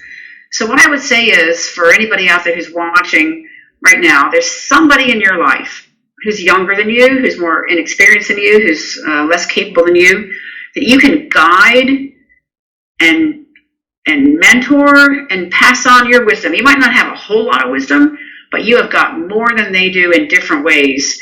So I would challenge people to find a way to pass on something to somebody else who needs it, either at work or at home, a young little girl like me or an older person that needs some encouragement. So there's all kinds of ways you can pass your wisdom along, and you never know what kind of an impact it's going to make.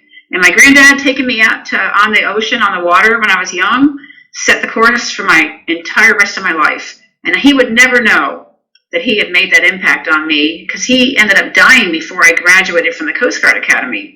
So he never knew the impact he made.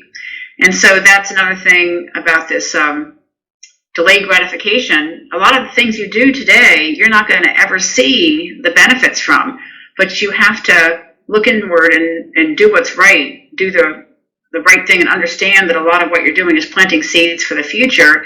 And that's what it's all about, is giving back the wisdom.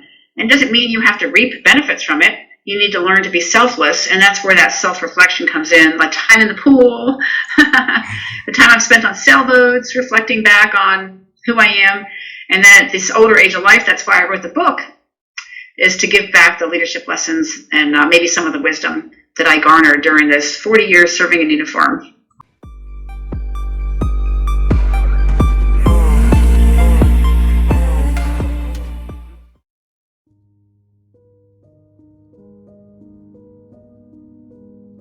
Gandhi once said, be the person you want to see in the world, right?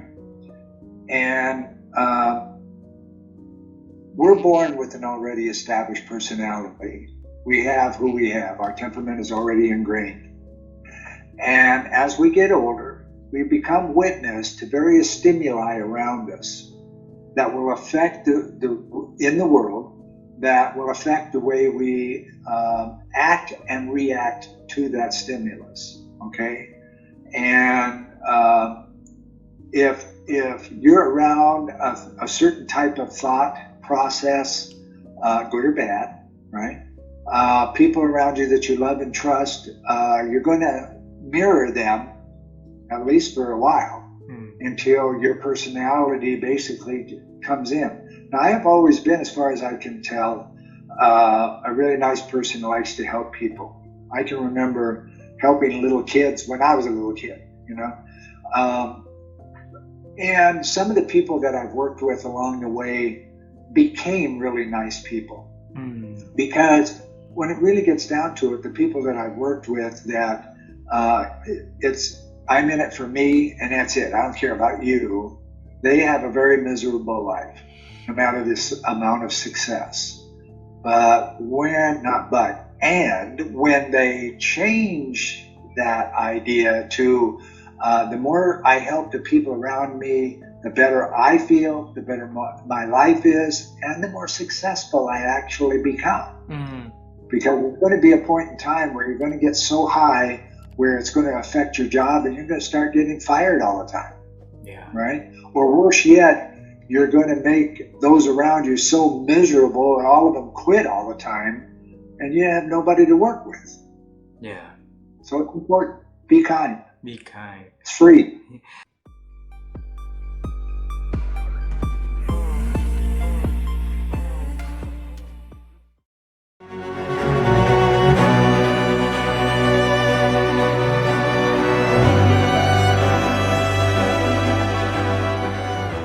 So the question is, how have you been growing your ability to think?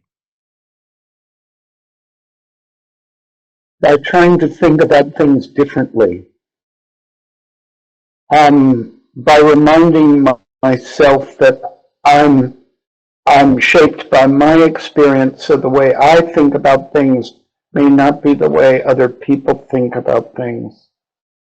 The way I think I've shaped that is to expose myself to other parts of the world, other cultures, and try to imagine why people believe as they do, or how they're shaped by experiences that I haven't had. But I think when you hike partway across Kenya, or you're in a Muslim country, whether it's in Asia or in the Middle East, and you're stopping for prayer breaks that aren't part of your way of teaching, or you are listening to people in your class, 62 people from 31 different countries, they're all speaking English, but I know, and when we go into breaks or whatever, they're not speaking English, they're speaking the languages they're comfortable in. And listening to people talk about how their experience isn't the same as my experience, it shapes your thinking, makes you stop in your tracks. Now, when I'm human, so when I'm in a hurry, or when I'm stressed, or when I'm flustered, when I'm not at my best, certainly I revert to blinkered. I love the British notion of blinkered thinking, my way of thinking, my way of doing things. When I'm at my best, and I'm hoping this conversation has been somewhat, I'm at my best, I'm thinking about how the other. Remember, Martin Buber wrote a book called I Am Thou. I'm thinking about how the other might perceive, or how the other might be influenced, or how the other might have had an experience I haven't had. You yourself have experiences in a country that basically, except for flying through once, I know nothing about.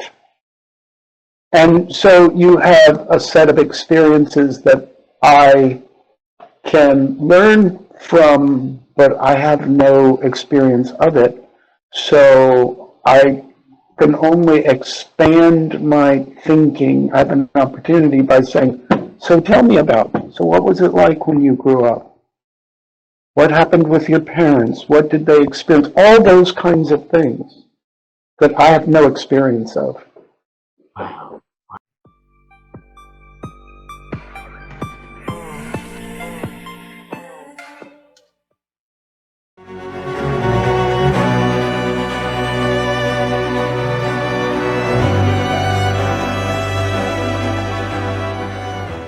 Yeah, I guess when what was coming from me, very interesting, I was thinking that we also should be careful of not overthinking, and we have to take action as well. So there is a balance between thinking and also sometimes have the courage to do things. Because, and you know that probably, and I definitely know that, right, from cognitive behavioral therapy, what we think determines how we feel, our emotions and feelings, and that determines actually how we act and how we behave.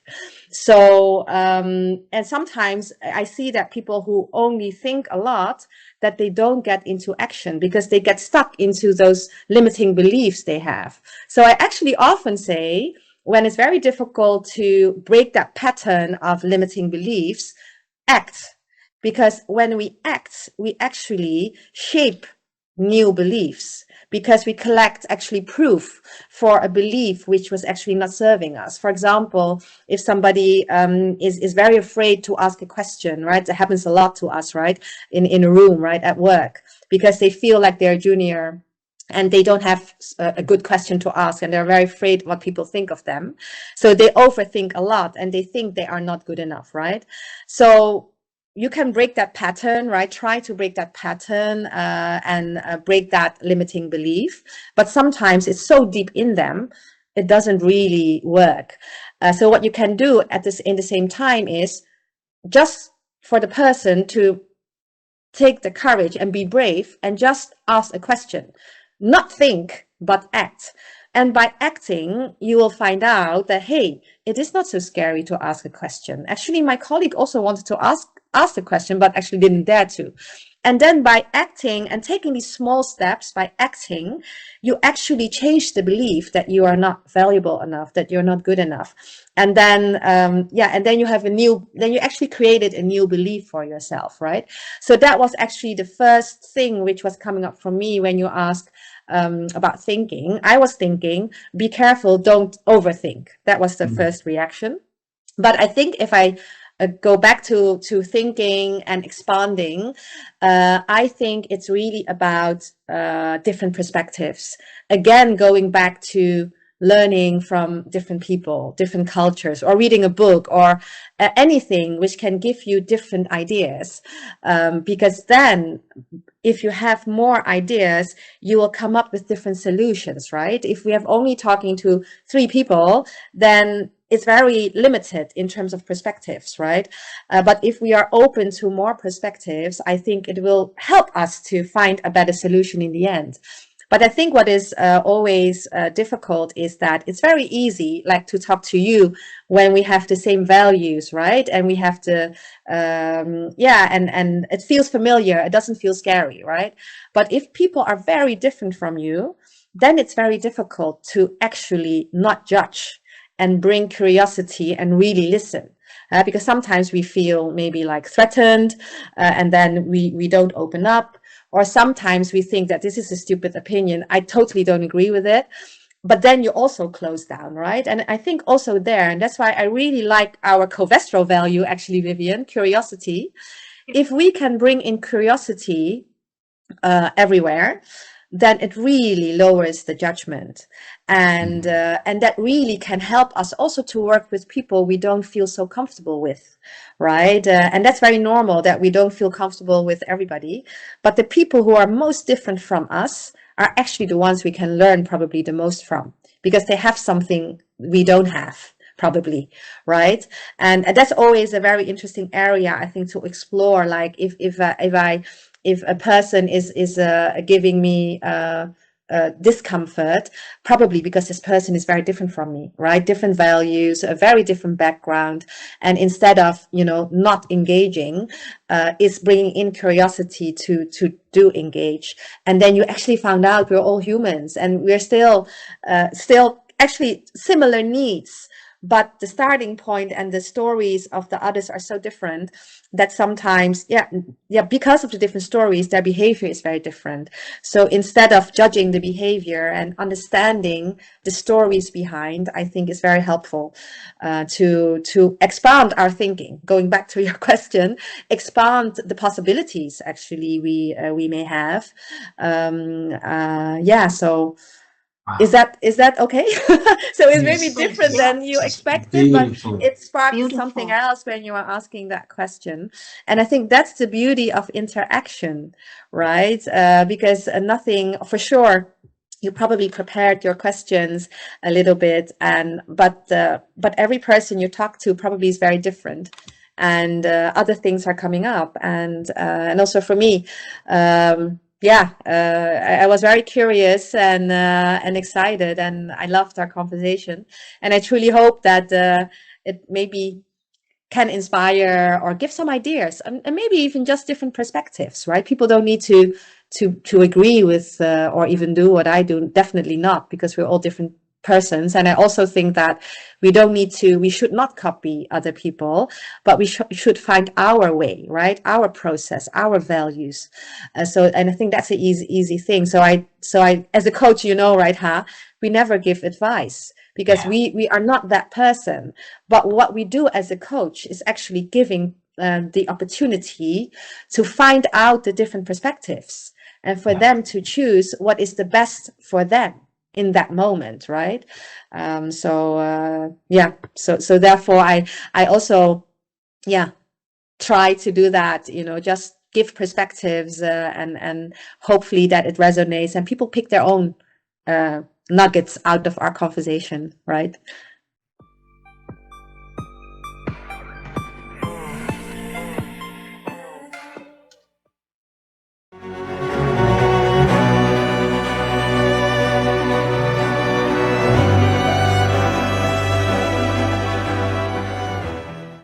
You may take it as me turning it on its head,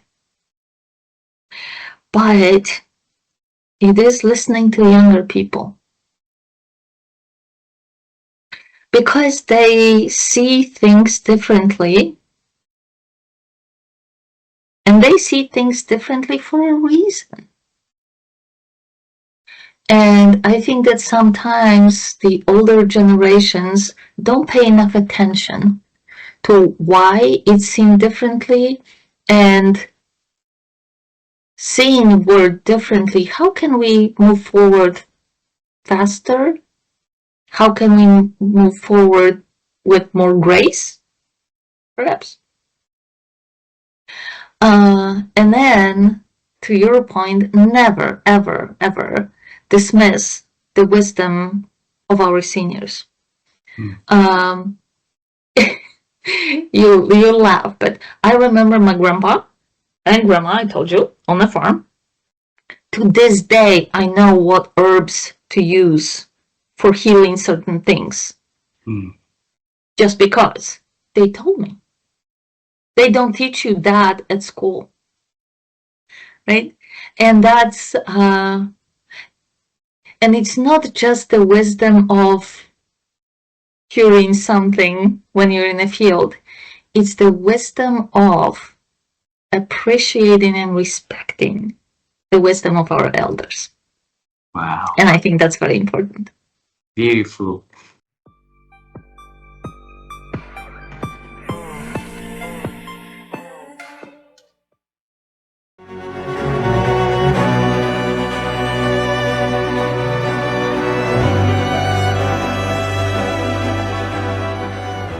Why are we trying to complicate things when we can simplify things?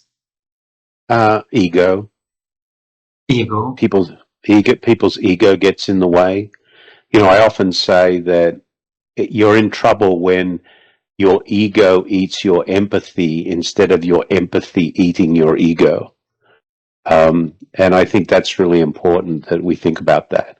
And then I think awareness, you know, I don't know if I've shared it with you before, but I have a little notepad here that I carry around, and on the front of my notepad here, I have a little sticker, and it says, "Am I being the person I want to be right now?" And then it says, "So who is that person?"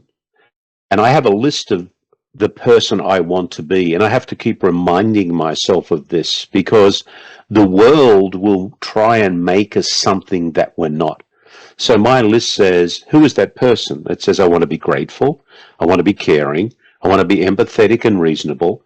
I want to be a listener. I want to be fact-based. I want to have a balanced opinion. I want to be very curious. I want to be a learner. There's where the connection comes to wisdom. And I want to throw sunshine, not a shadow. And I've had that little list on my notebook for I don't know how many years.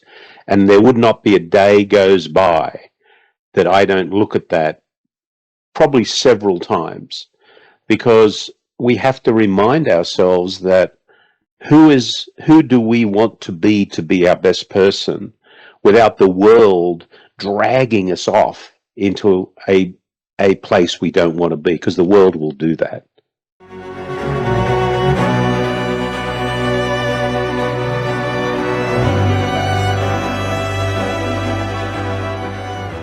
What have you been doing to have that clarity in life?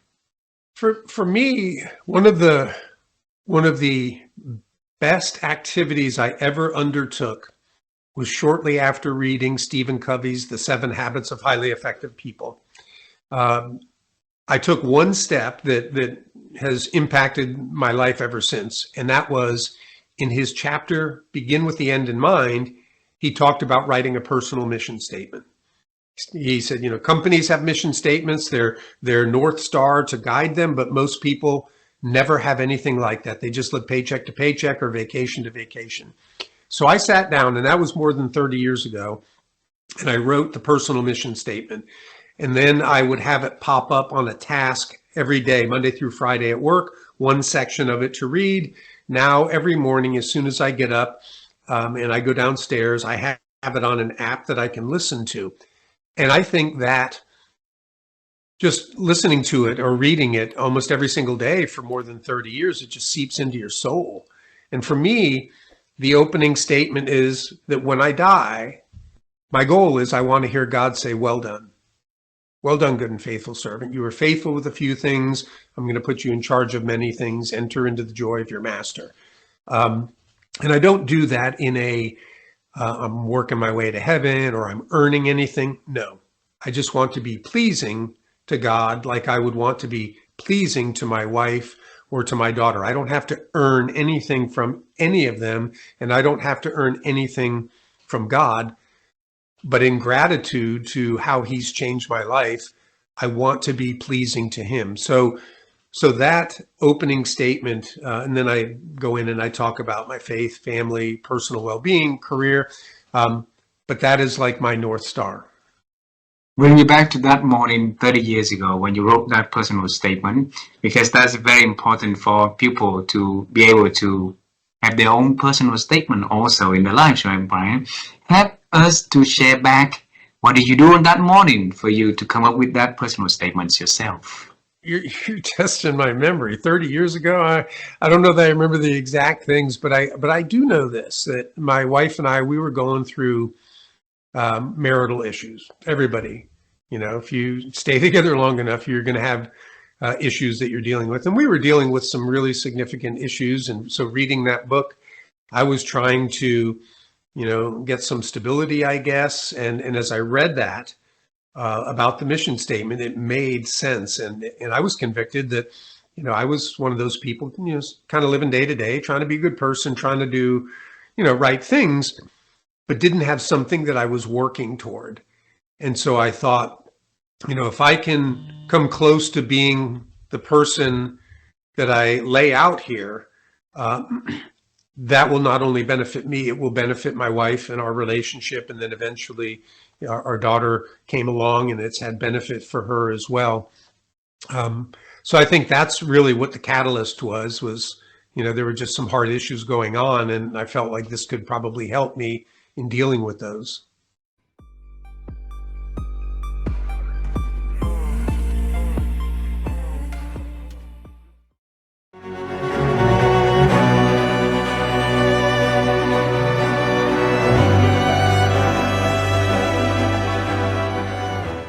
Okay, so assuming that we're gonna travel time and travel space also to another universe where you and I, me now, be able to see your your mom's father and your father's mother. So with the four of us together, all right. Yeah. And Michelle gonna share one piece of wisdom that Michelle's been having back to your grandparents.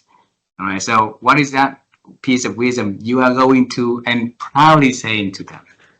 Oh gosh, that's a great one. I'm going to share something is applicable in life and career, and it is something that I share with my career transition clients, but this is so applicable in life in general, which is, this is not your forever place ever. Like if you're experiencing a challenge or you're experiencing a struggle, that struggle is an event. That struggle doesn't last our whole lives.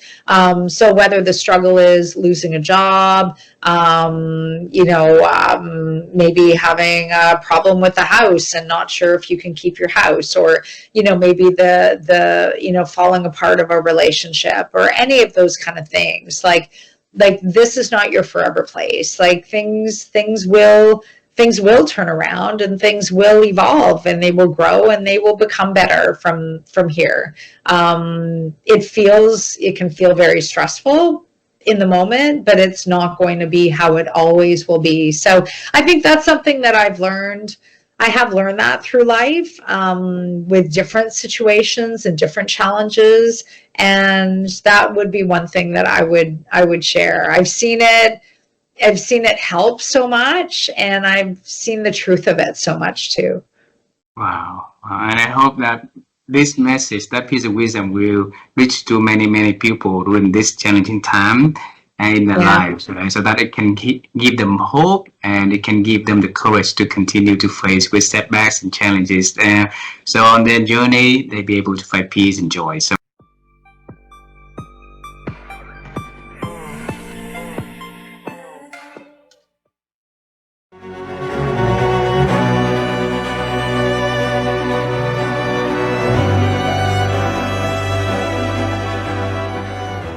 So Thomas, over the years, how have you been sharpening and expanding your ability to think that you can share with us so that we can learn from the expert like you? Well, I mean, I think the the first thing is that learning and thinking to me belong together, right? So for me, I think one of the people who think more deeply and think better are people who are learners. You know, so you could be spending 6 hours on Instagram or TikTok or whatever and watching, you know, people fall in puddles or cats that jump from trees. I mean, that's fine. You could do that. Or you could be reading a book. You could be reading a story. You could be learning about how nature works, how humans work, right? So for me, learning to think is learning, first of all. I think the second thing about thinking that I really believe in is focus. And by the way, I'm struggling with that. So it's a lifelong learning experience. What's important to me, the most important good that helps us think is time. And for me, the question is, on your schedule, where's your thinking time? You know, just look at your schedule. Tell me when you're thinking. You know, so for me, focusing on that in a deliberate fashion is important. One way for me to think is to write. Like, write down a thought. Kind of another way to think is to teach, right? Kind of, if I can explain it to you, I know I've understood it. Frankly, not before. It's really hard to be sure that you understood a problem if you've not taught it to others.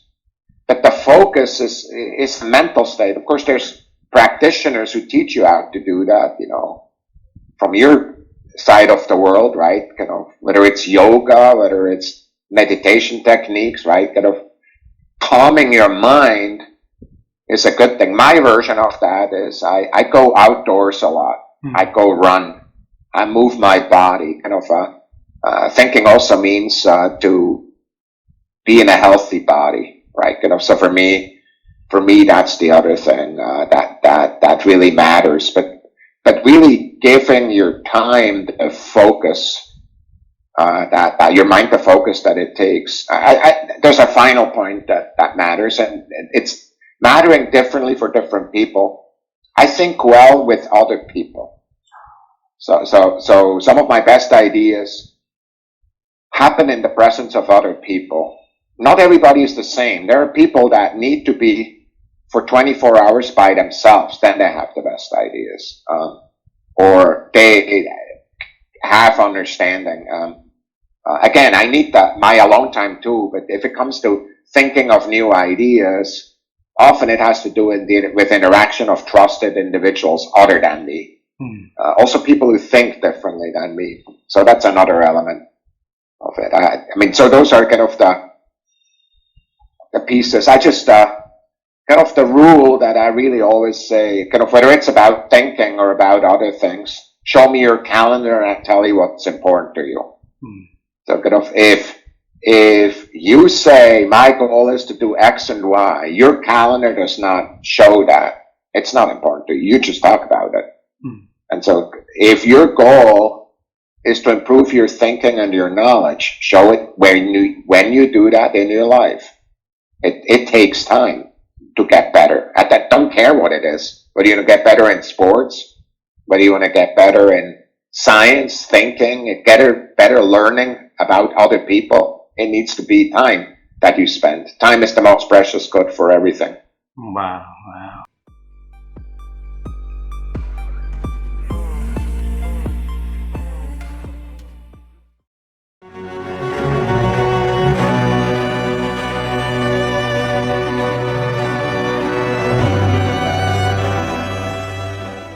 We talk to the great leaders and great people like you, and we ask the question like, how have you been helping yourself to expand thinking? For me, I've always, as I mentioned earlier, it's through people. People help me expand my thinking. And by the way, and so does AI. I just treat AI like a person. And so I ask it questions and I have conversations with it. You know, I can have an hour-long conversation with AI about a topic that I learned from. And I will also do that with a person. I recently was at this camp and I met the gentleman who was the co-founder of Instagram. And I just, you know, got into a deep conversation with him about a number of things, and I learned so much. So to me, my opportunity for learning and thinking is through people and AI now. Wow. Wow. But you got to be curious. You've got to ask good questions. Wow.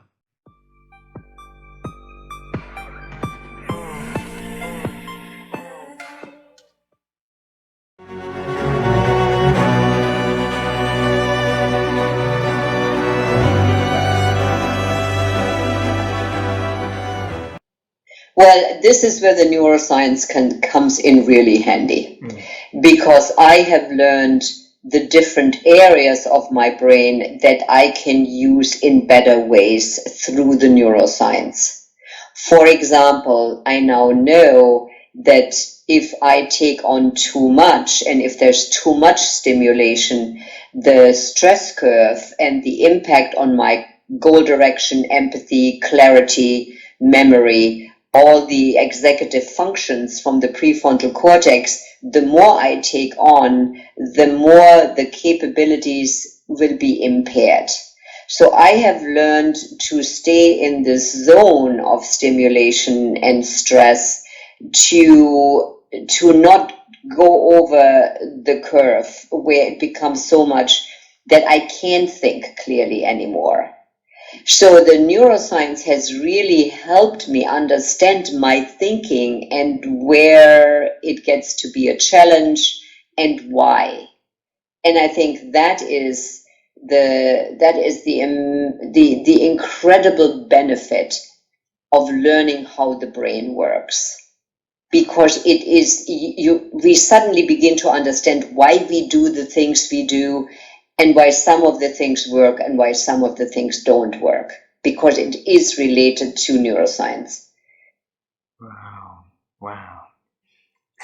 And so, so I've learned to not overstimulate myself so that I don't lose, my executive function capabilities.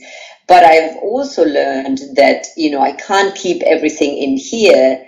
And so, there's another sort of researcher, her name is Annie Murphy Paul. If you get a chance to get her book, The Extended Mind. The Extended Mind, Annie Murphy Paul. Okay. It's a very, very good book that helps us understand that in modern times, our brain can't keep that stuff in here anymore. We've just way overextended our capabilities to think clearly.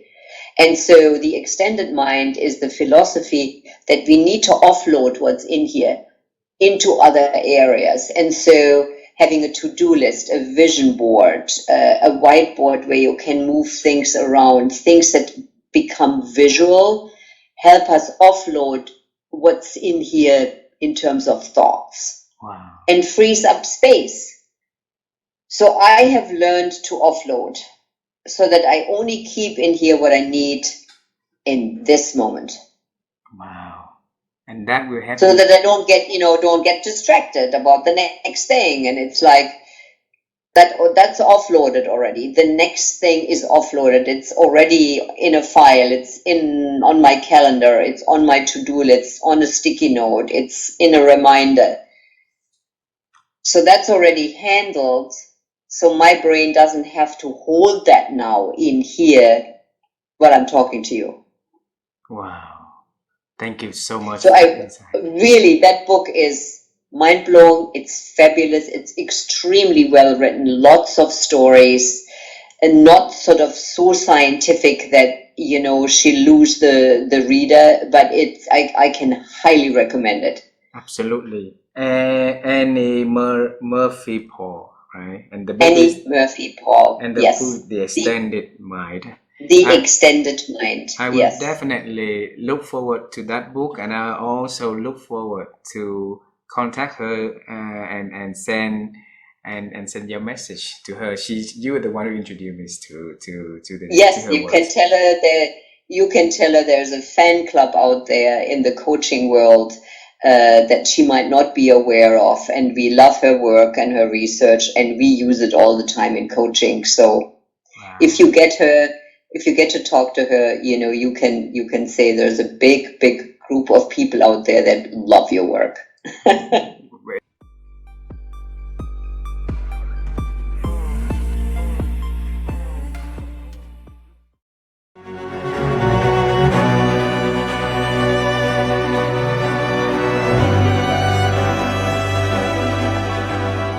How have you been growing your ability to think over the years? Ooh, that's a cool question. I think what I'm trying to do more now is to expose myself to ideas I don't like. And I noticed over the last, 10 years, we're humans. We're very vulnerable to confirmation bias. We like things that tell us we're right and we're smart and that confirm that we were telling ourselves the right story. And it's a huge bias. It's a big problem that erodes the quality of our thinking. So I'm working very hard to try and expose myself to ideas that I disagree with, to listen to podcasts of people who I disagree with and sit in it and ask myself, okay, but what is true about what they're saying? And I find it physically uncomfortable to do it, but I know it's making my thinking better, more robust, stronger. And it's wonderful when I find there's a podcast, the Ezra Klein podcast, and I find it's the best source for me of listening to people. He's very careful to curate guests who he just wrote a book, and to his credit, just had 2 people on his podcast to talk about all the things they don't like about his book and all the arguments they disagree with. What a courageous thinker to publish a book, and within a month of publishing a book, bring on people to tell your whole audience why you're wrong. So I'm really attracted to people who think like that, and I'm trying to be more like that, although it's baby steps for me because I find it very, very uncomfortable, but I'm working on it. Wow.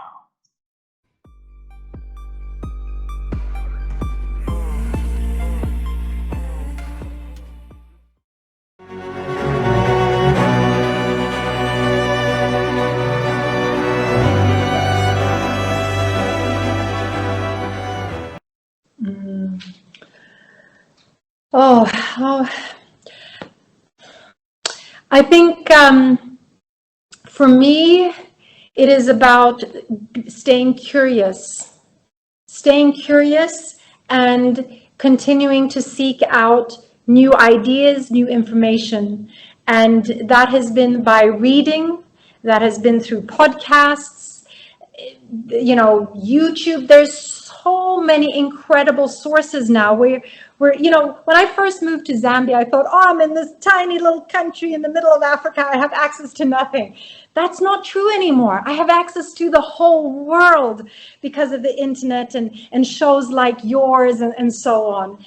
I think for me, it's curiosity, and it's a curiosity about who I am as well, and wanting to delve deeper and peel off more layers of that onion. And then, of course, use that information to help others. So to continue to help myself think, it's about being curious, about questioning things and learning more, broadening my own perspective, realizing that if I only know this, I'm in my little box here. The more I know, the more I expose myself, the more the wider my perception can be. Beautiful.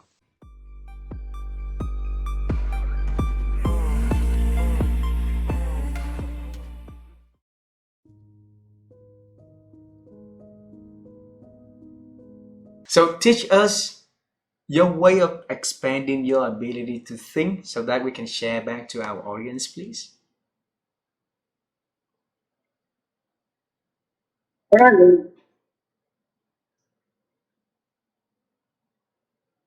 People social creatures, and that's important.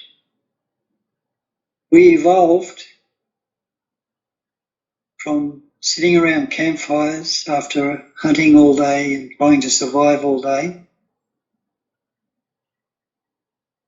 But we talked. When we sat around those campfires, we talked. And we told each other of what our experiences of the day were. We shared with each other the good hunting grounds, the good gathering grounds, where the dangers were.